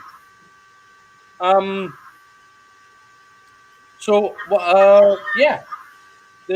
When we look at that sort of, and talking about classic episodes with the bad episodes as well, what doesn't work with the bad episodes is the fact that it falls down on its own logic. It sets up its own rules, and then it just doesn't obey them. Yeah, that's pretty much all I'm going to say about that. So yeah, I'm pretty much. I don't think I've got any more to say about Boomtown. Well, we haven't given it a score yet. Yeah, I'm getting. Oh, okay. You want me to give it a score? I'll give it. It doesn't go anywhere really. The story doesn't really go anywhere. It is a filler episode. It is tie-in ends up. It does introduce new ideas. It doesn't do anything particularly impressive. Oh man, I can't give it a 7 out of 10. It's going to be a 6.9. I don't want to give it lower than 6.9. I can't. 7. Jeez. The problem you've got is that all the bad ideas in this episode get wiped out by all the good in this episode. And then you've got these tremendous dramatic scenes with Eccleston and Badland. And I'm trying to just... I'll give it a 7. 7 out of 10. So I give it an 8 out of 10.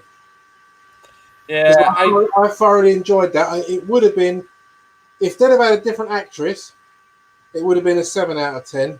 But because it's Annette Badland, I'm giving it an 8 out of 10. And those are my rules that I'm sticking by. So yeah, I don't think I would like if I was 8 or 9. Silly monster, too talky for kids. I mean, yeah, it is. Again, it's an episode that nothing. It's about nothing. And when it does raise the ideas, it doesn't really fall through on them. So it's got some silly slapstick stuff, and it's basically it's like trying to be Shakespeare. It's like Shakespeare being performed by Tiz was. I'm sticking with me 8 because no, that's fine. But I mean, it's just what I'm trying to say is that with this episode, is that it's so all over the place, but it's necessary. All this stuff that they just put on, these silly stuff with the spray in the mouth and they're sticking out the tongue and the finger firing the dart and then catching it, all that stuff, and then you get these really deep scenes between Eccleston and Badland. It's just you can lurch from side to side. And again, it's all set in one location in the bay. They don't really go anywhere with it. I mean, there's a lot of times where they're sitting down in the restaurant, and there's a lot of time where Mickey is just leaning against the rail talking to Billy. Rose. So there's all that. Captain Jack spends most of the episode stripping wires. It's really, there's not a whole hell of a lot going on, and yet it still has a lot of nice stuff injected into it.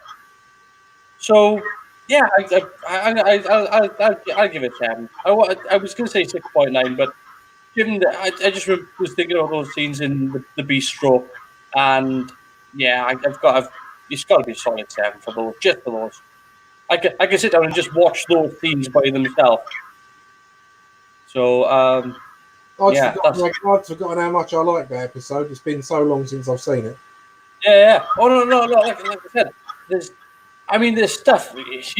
As you said, some of the setup stuff is setting up stuff for gags, like with John Barron jumping over the trolley. So he does it. Even though he's going to run around it, he does it so that it sets up for Mickey not being able to do it.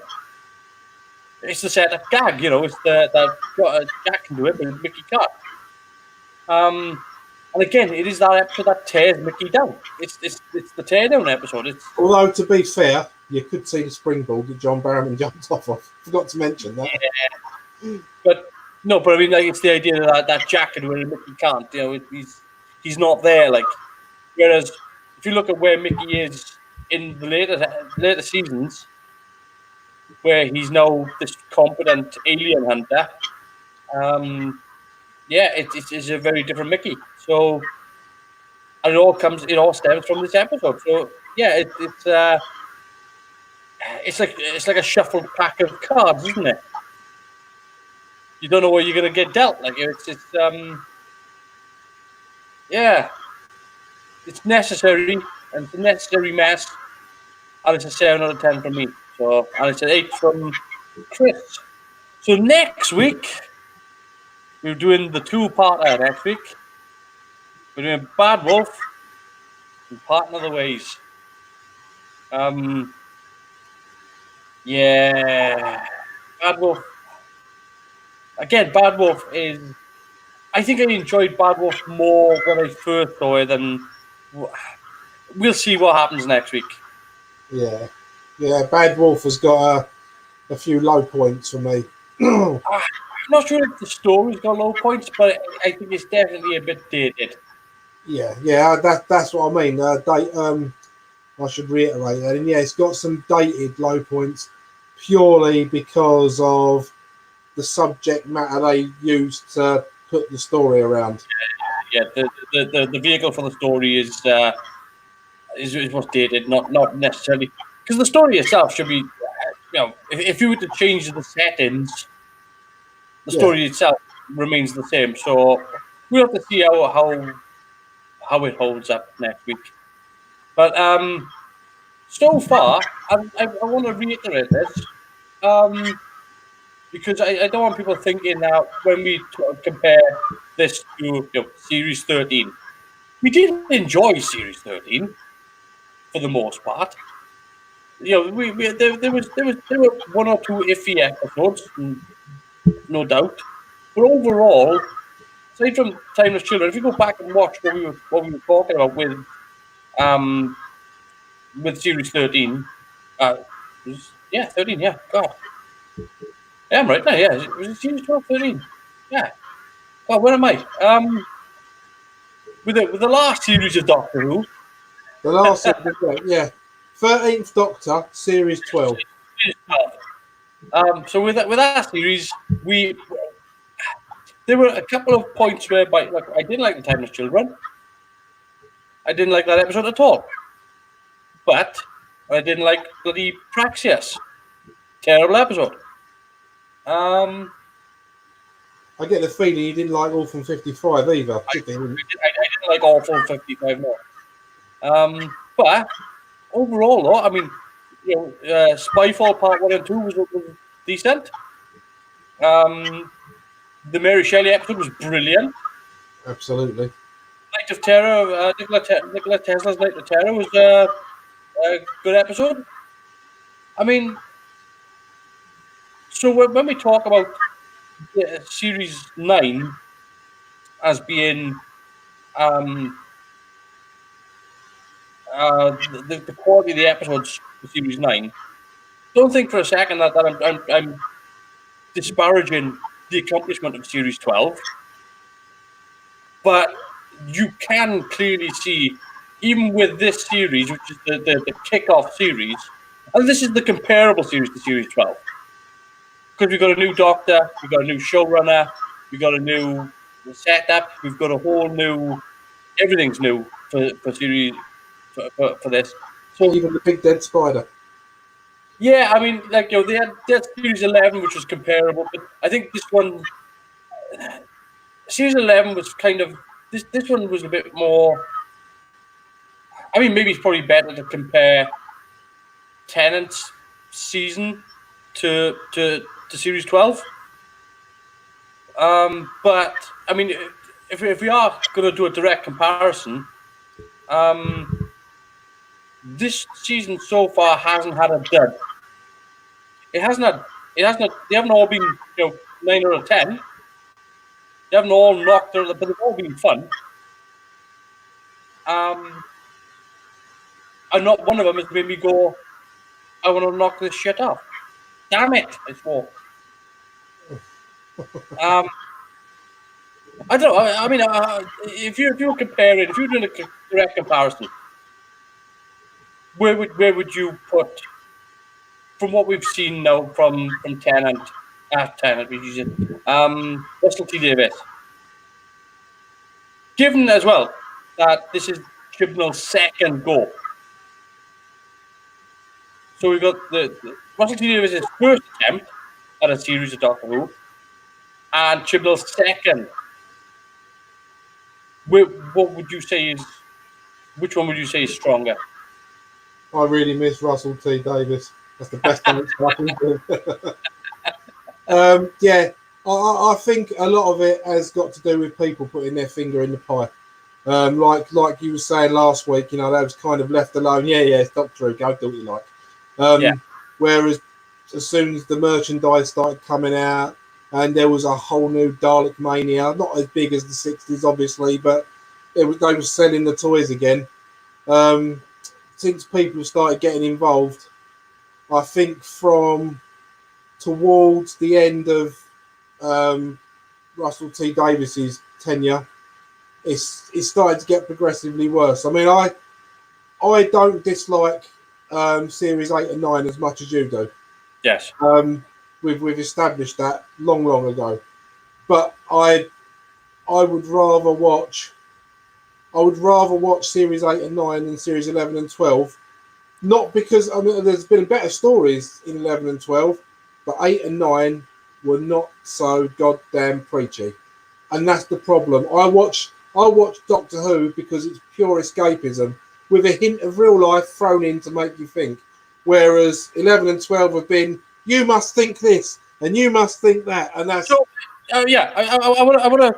Since you have just touched on that, I would like to point this out because I know people have come down on me, particularly on Twitter, for this. When I said about, and I've made mention about the relationship story.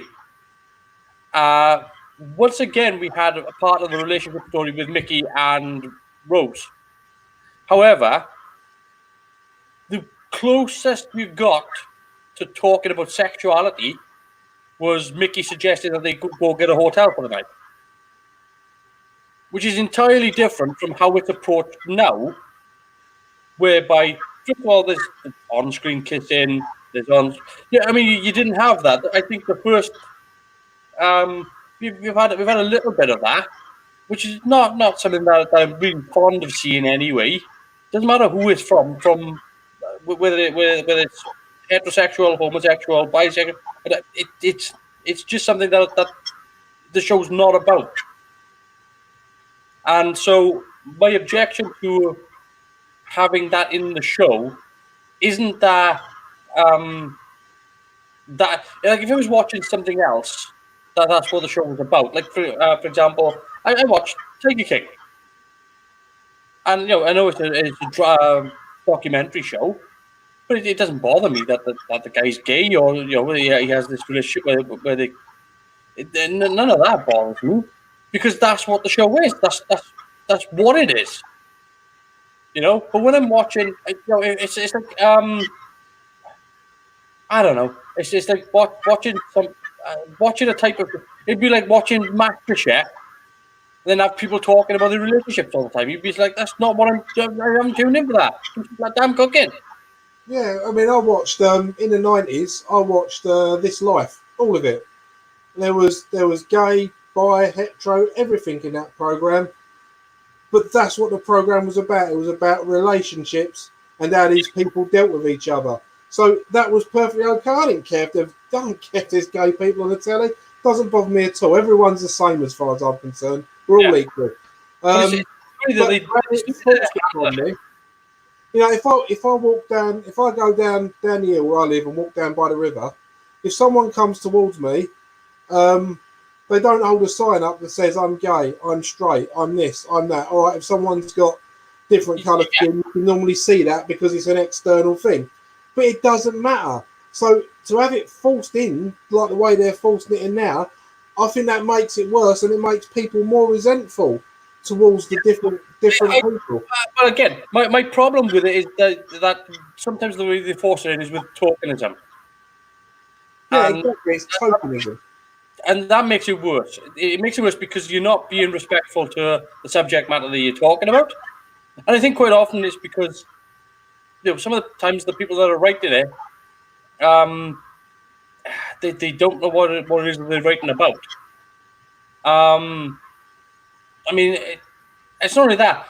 The approach of it is, I've heard some people say, well, they wrote this exactly the same way as they would have written if it was a woman and a man kissing. So that's great. That's fantastic. Just not in this show, because this show, I don't want to see a woman and a man kissing. It's not, I'm not being prejudiced towards that. I'm being prejudiced because this is not what the show is about. If I wanted to watch soap opera, I'll go watch a soap opera. I'm watching science fiction for a damn good reason, and that's because I want to watch science fiction. Yeah, exactly. If you want to see something with loads of romancing, you go and watch Bridget Jones's Diary or something. I'd have the right when I was watching Bridget Jones's Diary, if an alien had transported into her front room, I'd have had the right ump about that as well, because it's just a romantic comedy. It's not what it's about. So, you kind of, I don't know. I think that the way that it is handled these days, and I think that's what it is. It's the handling of it. It's that, what are you trying to tell the story of? And I think that I'm comparing comparing this series to the new series, mainly because this series is set a lot on Earth as well. And of course, what we noticed with Series 12 was that it was primarily Earth. So, I've got a question for you before we move on from the subject. Mm-hmm.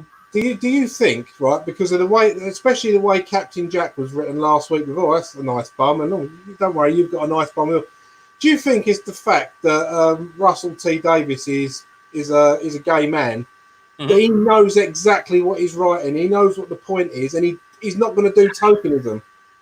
I mean, he doesn't need to. I think what it is that instead of approaching it, because he's approached, because you got to remember, this is a guy that's approaching a gay man that's approaching a heterosexual relationship with Mickey and Rose. And I think what he's done is he's taken out the whole what is it as a relationship. He's taken that whole part out of it. Is it gay? Is it straight? Is it bi? He's just taken it out. And what he's done is he's written a relationship about people. Yeah.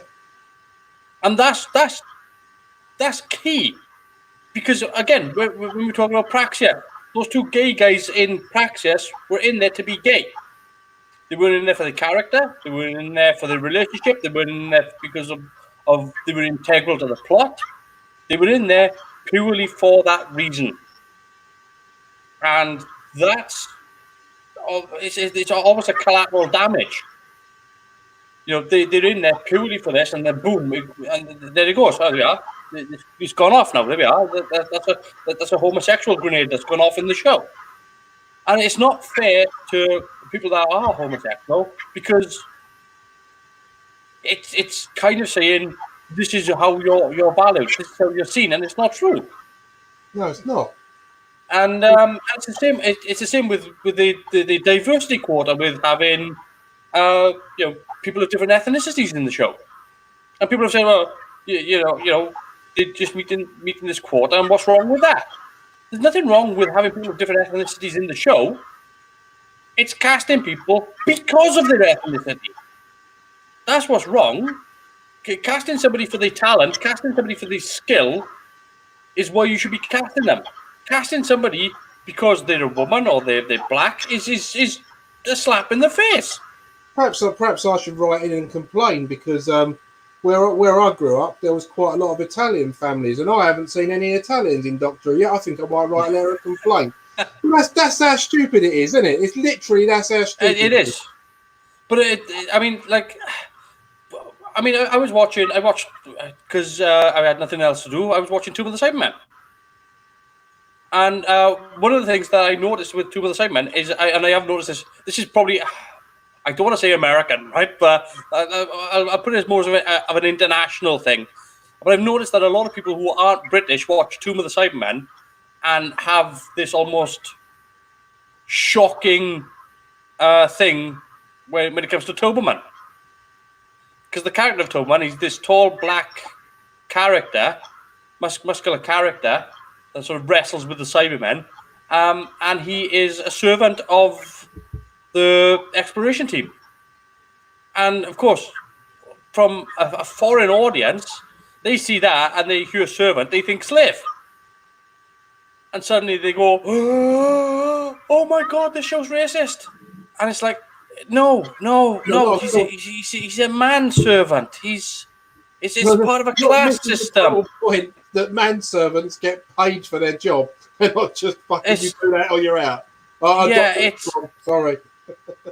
People just. It's more difficult for people to explain that a manservant is no different to a butler or a waitress or a housemaid or something like that. It's just the fact that you paid labour, But they saw a black guy, they heard servant, they thought slave, and it's just like you've come at it from the wrong end. So,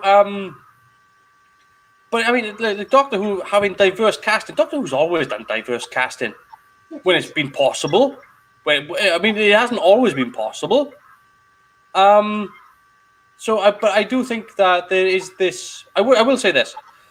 I do think there is a tendency today, above anything else, that when something happens, people automatically jump to "I'm offended."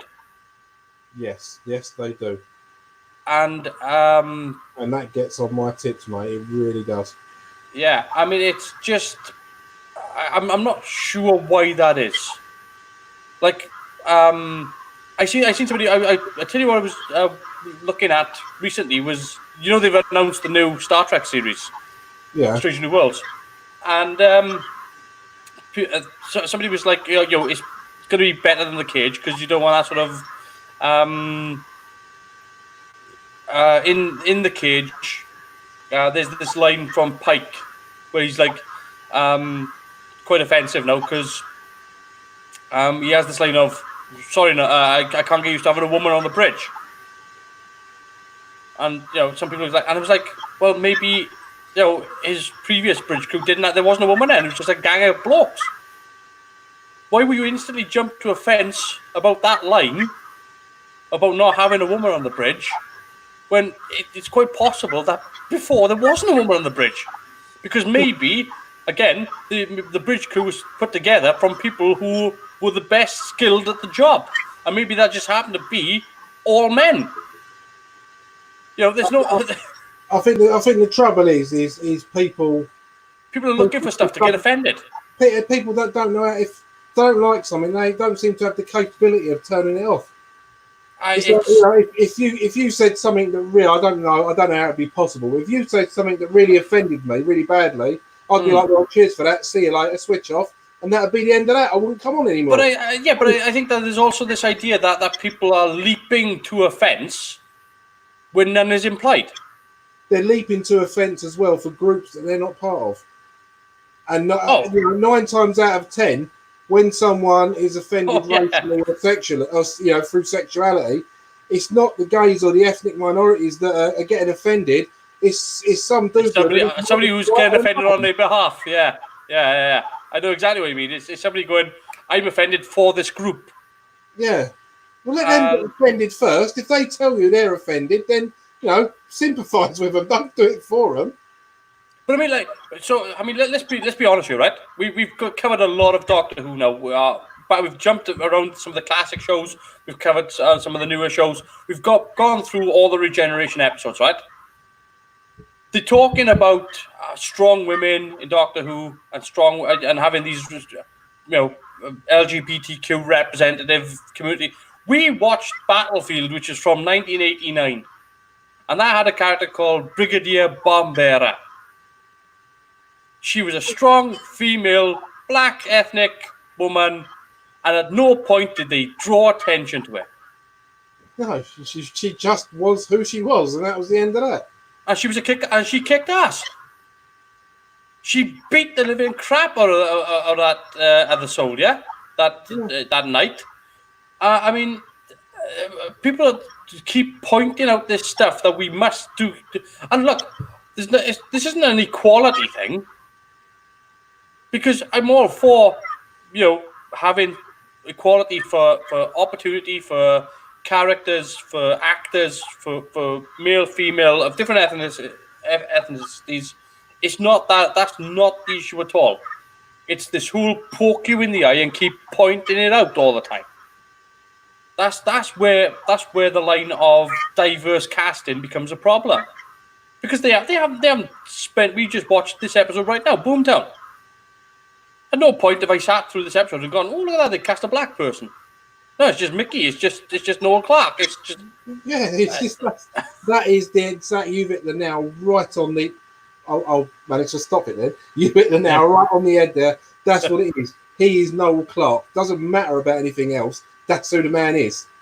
Yeah, it's not. They're not drawing attention to it. They're not. I mean, it's. I find it ridiculous that they've gone out of their way. And it's not. Doctor Who is not responsible for this. I mean, this is stuff whereby. I mean, again, we look at the. I want to get my words right on this, because I don't want to seem like I'm being bigoted or something like that. But when they done Ghostbusters 2016, the problem with Ghostbusters wasn't the full female cast. The problem with Ghostbusters 2016 was it was crap. Yeah, exactly. I mean, you had this Chris Hemsworth was the worst part of that movie. He is neither black or female, or he was an Australian white male in that movie, and he was the worst thing about it. When he's doing, I can't hear. I mean, what? Get off. The worst thing about that movie for me had nothing to do with the cast, because they're actually quite funny actresses. No. What the problem with that film for me was the fact that when they were setting up all the trailers, they were playing the little key from the Ghostbusters music 30 years ago, blah, blah, blah, blah, blah.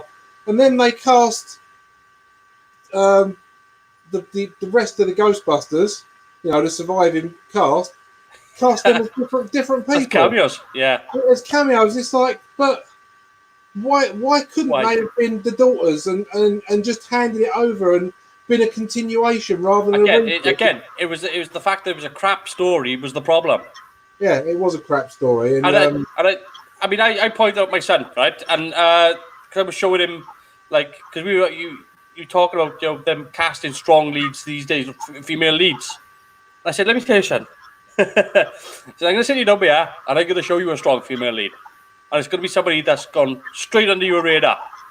And I sat him down, and I started showing him Cynthia Rothrock movies. Why did I know he was going to say Cynthia Rothrock?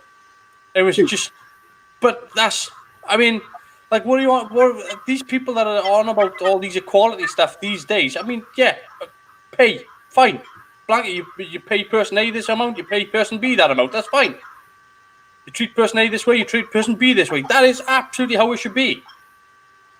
But don't come at me with all this representation bull crap and do it because of representation. That's not how you should be doing stuff. If you're doing stuff on behalf of representation, you are doing it wrong. You need to be doing what's best for the story. You need to be doing what's best for the show. You need to be doing what's the best for the film. You need to be doing what's best for the characters. Do that all first. And it starts off with casting the best person for the part. I mean, it was crazy. I don't know if you've heard this, but you know the Mulan movie? Well, I know the original one. Right, so they've made the new one, the live action one. All right.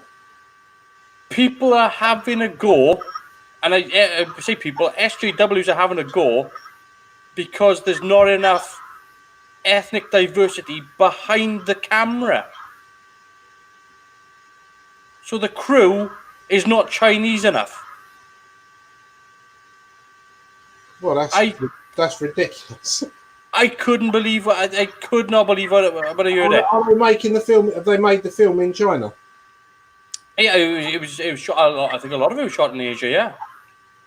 Well, they probably did have a lot of people of Asian. So yeah, but they were talking about people that were in top jobs, like the cinematographer, the director, all these sorts of the editor and people. I was just like, well, they chose this director because he's a good director. Yeah. They chose the cinematographer because he's a good cinematographer. I mean, you've got to be nuts to think, right? I'm gonna hire this guy to be the cinematographer because he's Indian, or I could bloody hire Roger Deakins. If I had the choice between the two, I'm bloody hiring Roger Deakins. Just because I know this guy is a multi-Academy Award winning cinematographer. But it's just bizarre. People are raising issues that I just find ridiculous. I mean, if you're hiring the best people for the job, that's what you need to be doing. And I think, we've gone off on a tangent now, but I think it does highlight the big differences between Series 9, or Season 1, Series 1. God, I'm all over the place. Between Series this season... and Series 12. There we go. Before we finish our tangent, I just wanted to say, I'm 48, and I've watched a lot of telly. I've seen a lot of programs, and I know that ethnic minorities and gay people have been underrepresented in television in the past because people were. It was a different world. People were a lot more racist in the 70s, and they were a lot less tolerant of different sexualities. So we know that, but two wrongs don't make a right. All of a sudden say, no, you've got to do this, you've got to do this. Casting people because of their ethnicity is just as racist, if you ask me, as casting somebody, casting somebody because they are black, Indian, or Asian, or whatever, is just as racist because it's just tokenism if you're not casting them because they are the most talented person for it. Well, that's it. I mean, if you've got a script that says it's an a shop that sells Asian food, or it's a Chinese restaurant, then obviously you're going to cast actors to that part because that's what you normally see in real life if you go in there. But you're going to cast the best Asian actor for it. Yeah, exactly. You're going to cast the best people for it, but you are going to look for Asian actors because that calls for it. If you're going to do a story on the life of Nelson Mandela, you're not going to cast Johnny Depp, are you? It's not. It's just one of them. It's just one of them. Yeah, right. No, yeah, you're right. It's going to be Morgan Freeman. No, but it is though. But again, casting Morgan Freeman isn't casting him because he's black. You're casting him because he's Morgan Freeman. I don't know. That's a tangent, man. No, but I mean, like, you see what I'm saying? Like, you're casting the best person. You're casting a person on their skill, not because of what they look like. And even if you were aiming in that general direction, you're still going to cast the best person in that position. Yeah. And I think that I know we've gone way off track here by talking about what, but it is important to establish why I think a lot of people have a problem with modern Who compared to what we've seen over the past few weeks with Series 1. Yeah, and it was only 15 years ago. I know I was saying a minute ago, cool, that was 15 years ago, but in the It kind of is where it started kicking up from, though. This is where the dust started kicking up. I mean, you know, we talking now just after this series, things like Superman Returns was coming out, Batman Begins, you know, all these sorts of Casino Royale, all these different sorts of movies started kicking up. But I think that what's happened is the fact that, generally speaking, Hollywood is about 10 years behind the rest of the world. And unfortunately, Hollywood is this place that is able to reach a lot of people. So it starts bringing up issues that it thinks are centric to life in the world, but really and truly, it's life in Hollywood. And it's trying to talk about these issues without realizing that the rest of the world has already moved on. Yeah. And and they make a lot of loud noise about it. And then you get a lot of people on social media then making a lot of loud noise as well.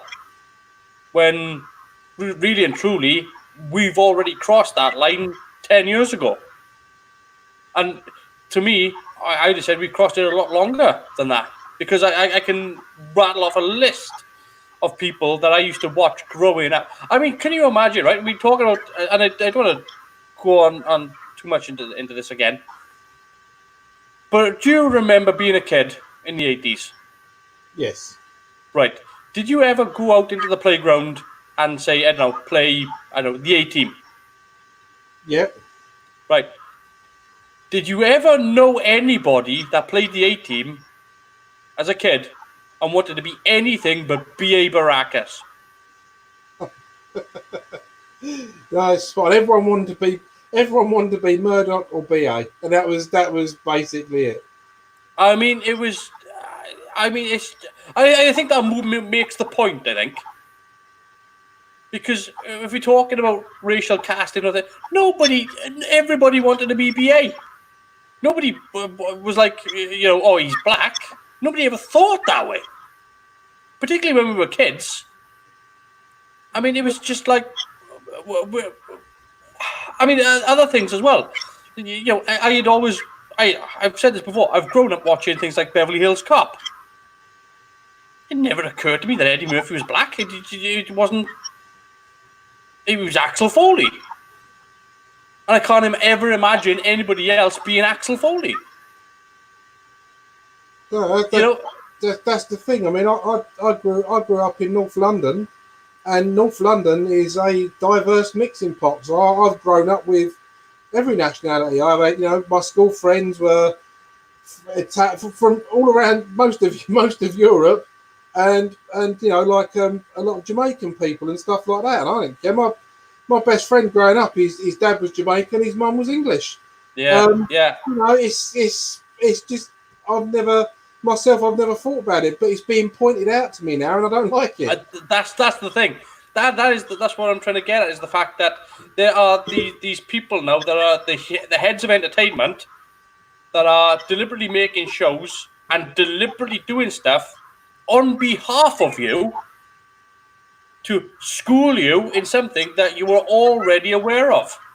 Not only are you already aware of it, but you've become aware of it from a very young age. It's become the norm. You're living with it, and now people are going up and going, "Oh, you were wrong. You were wrong." And you're going, "What have I done? What have I?" I mean, like again, I grew up with Star Trek, and it was not uncommon on Star Trek. You know what the original cast of Star Trek looked like. Yep. And you've got Uhura, you've got Sulu, you've got Spock. He's not even human. He's green, for Christ's sake. I mean, there was all this. I mean, there were always these characters, and these were people at first, and that's what I always took from it, and it never occurred to me. I mean, I know I grew up a lot watching a lot of Chinese cinema and Jackie Chan movies and Bruce Lee, all that, right? So I kind of guess it was normalized. Do you know what I mean? And now we're living in a time whereby what was normal for us has suddenly, for some reason, become this issue for modern living, and I don't understand it. I know. In fact, you saying that, I did something earlier on that I thought was funny, but I could have quite easily offended someone. I've got a mate who put a picture up of a spider outside of his window in a web. And he went, well, I guess I won't be opening that window again then. And loads of people were taking the mickey out of him.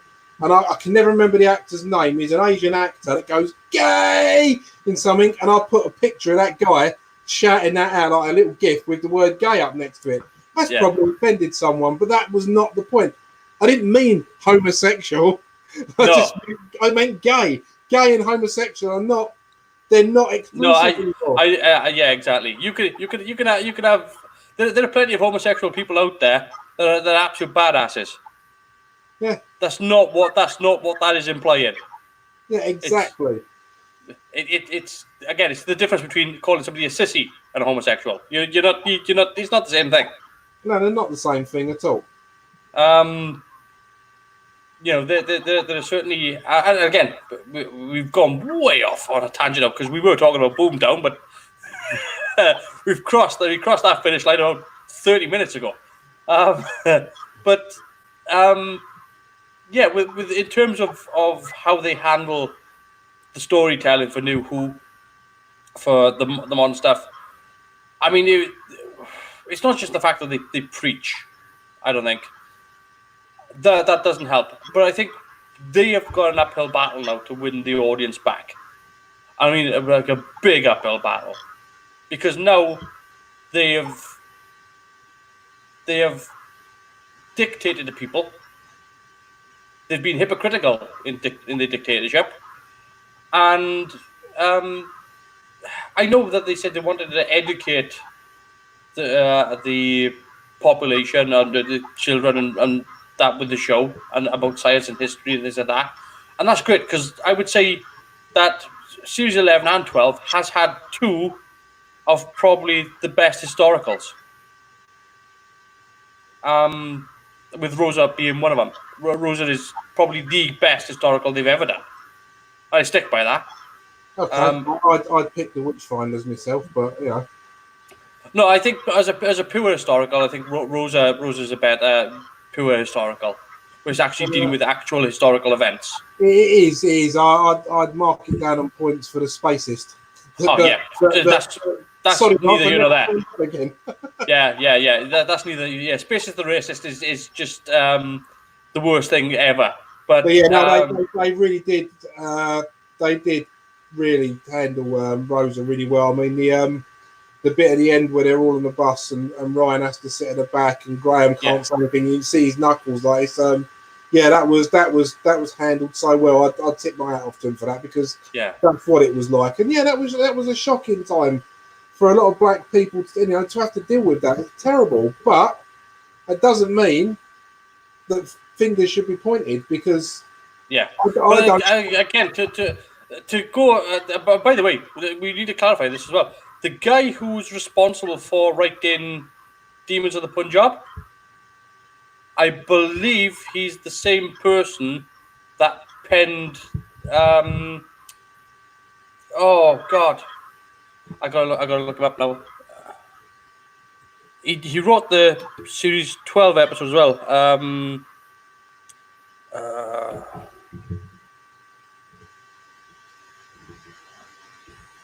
Let me just have a quick look before we Vinay Patel. I need his IMDb for a second because I know he wrote another Fugitive of the Jadoon. So he wrote Demons of the Punjab and Fugitive of the Jadoon. So he's written already two better episodes of Doctor Who than the current showrunner. Although to be fair, he should have looked up when the TARDIS turned into a police box. But that's not. I think that's not his fault. no, it's probably not. It's not. Well, he's not. It's not because the guy in charge. That's whose fault it is. It's always the guy in charge. Yeah, I don't want to rain on Chibnall, but yeah, I think the big takeaways we've got from our last 40 minutes of tangent is racism bad, marginalising people for their sexuality bad, but tokenism just as bad. Of course it is, because how can you if you're casting somebody based on the fact that you cast them because they're gay or you cast them because they're a different ethnicity, that's not the right reason to be casting somebody. It's also not the right reason to be hiring somebody. The right reason to be hiring somebody is for their talent and their skill. Wasn't Patrick Stewart cast as a gay bloke in a film and he played it really well, and he's not gay at all, but he's an actor and he was clearly the best man for the job. So it's not only that. You'd be amazed. You probably wouldn't be, but a lot of Hollywood, particularly classic Hollywood, there are plenty of gay people that were cast as straight men and straight women in Hollywood that were nothing of the kind. They were gay men, gay women.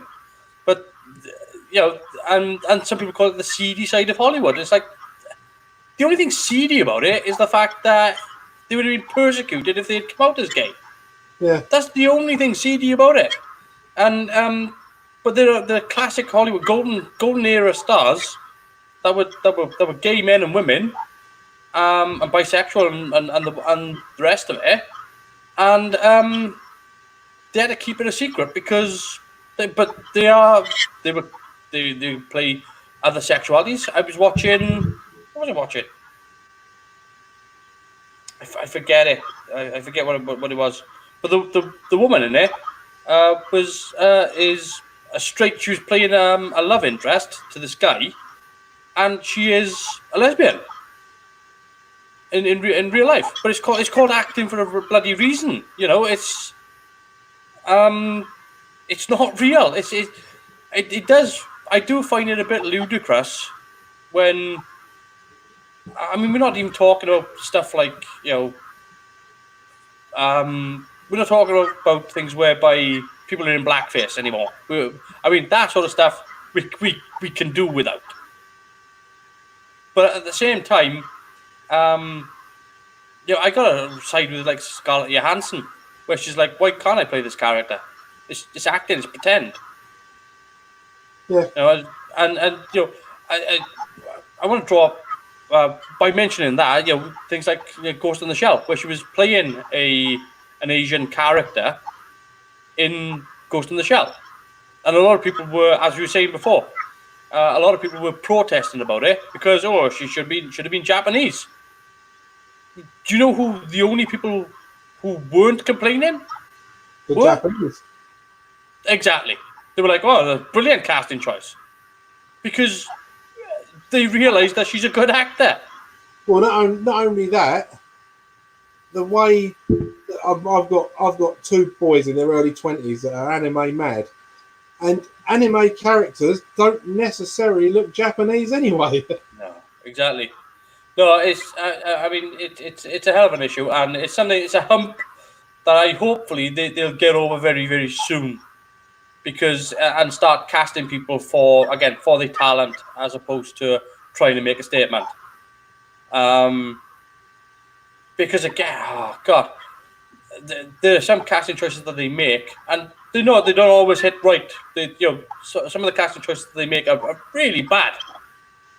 I mean, again, not to weigh too hard again on what we previously talked about, but. The two guys in Praxeus had no chemistry whatsoever. No, in fact, they had so little chemistry. They were supposed to be at odds with each other, and there was no chemistry of them being actually even knowing each other, let alone being married.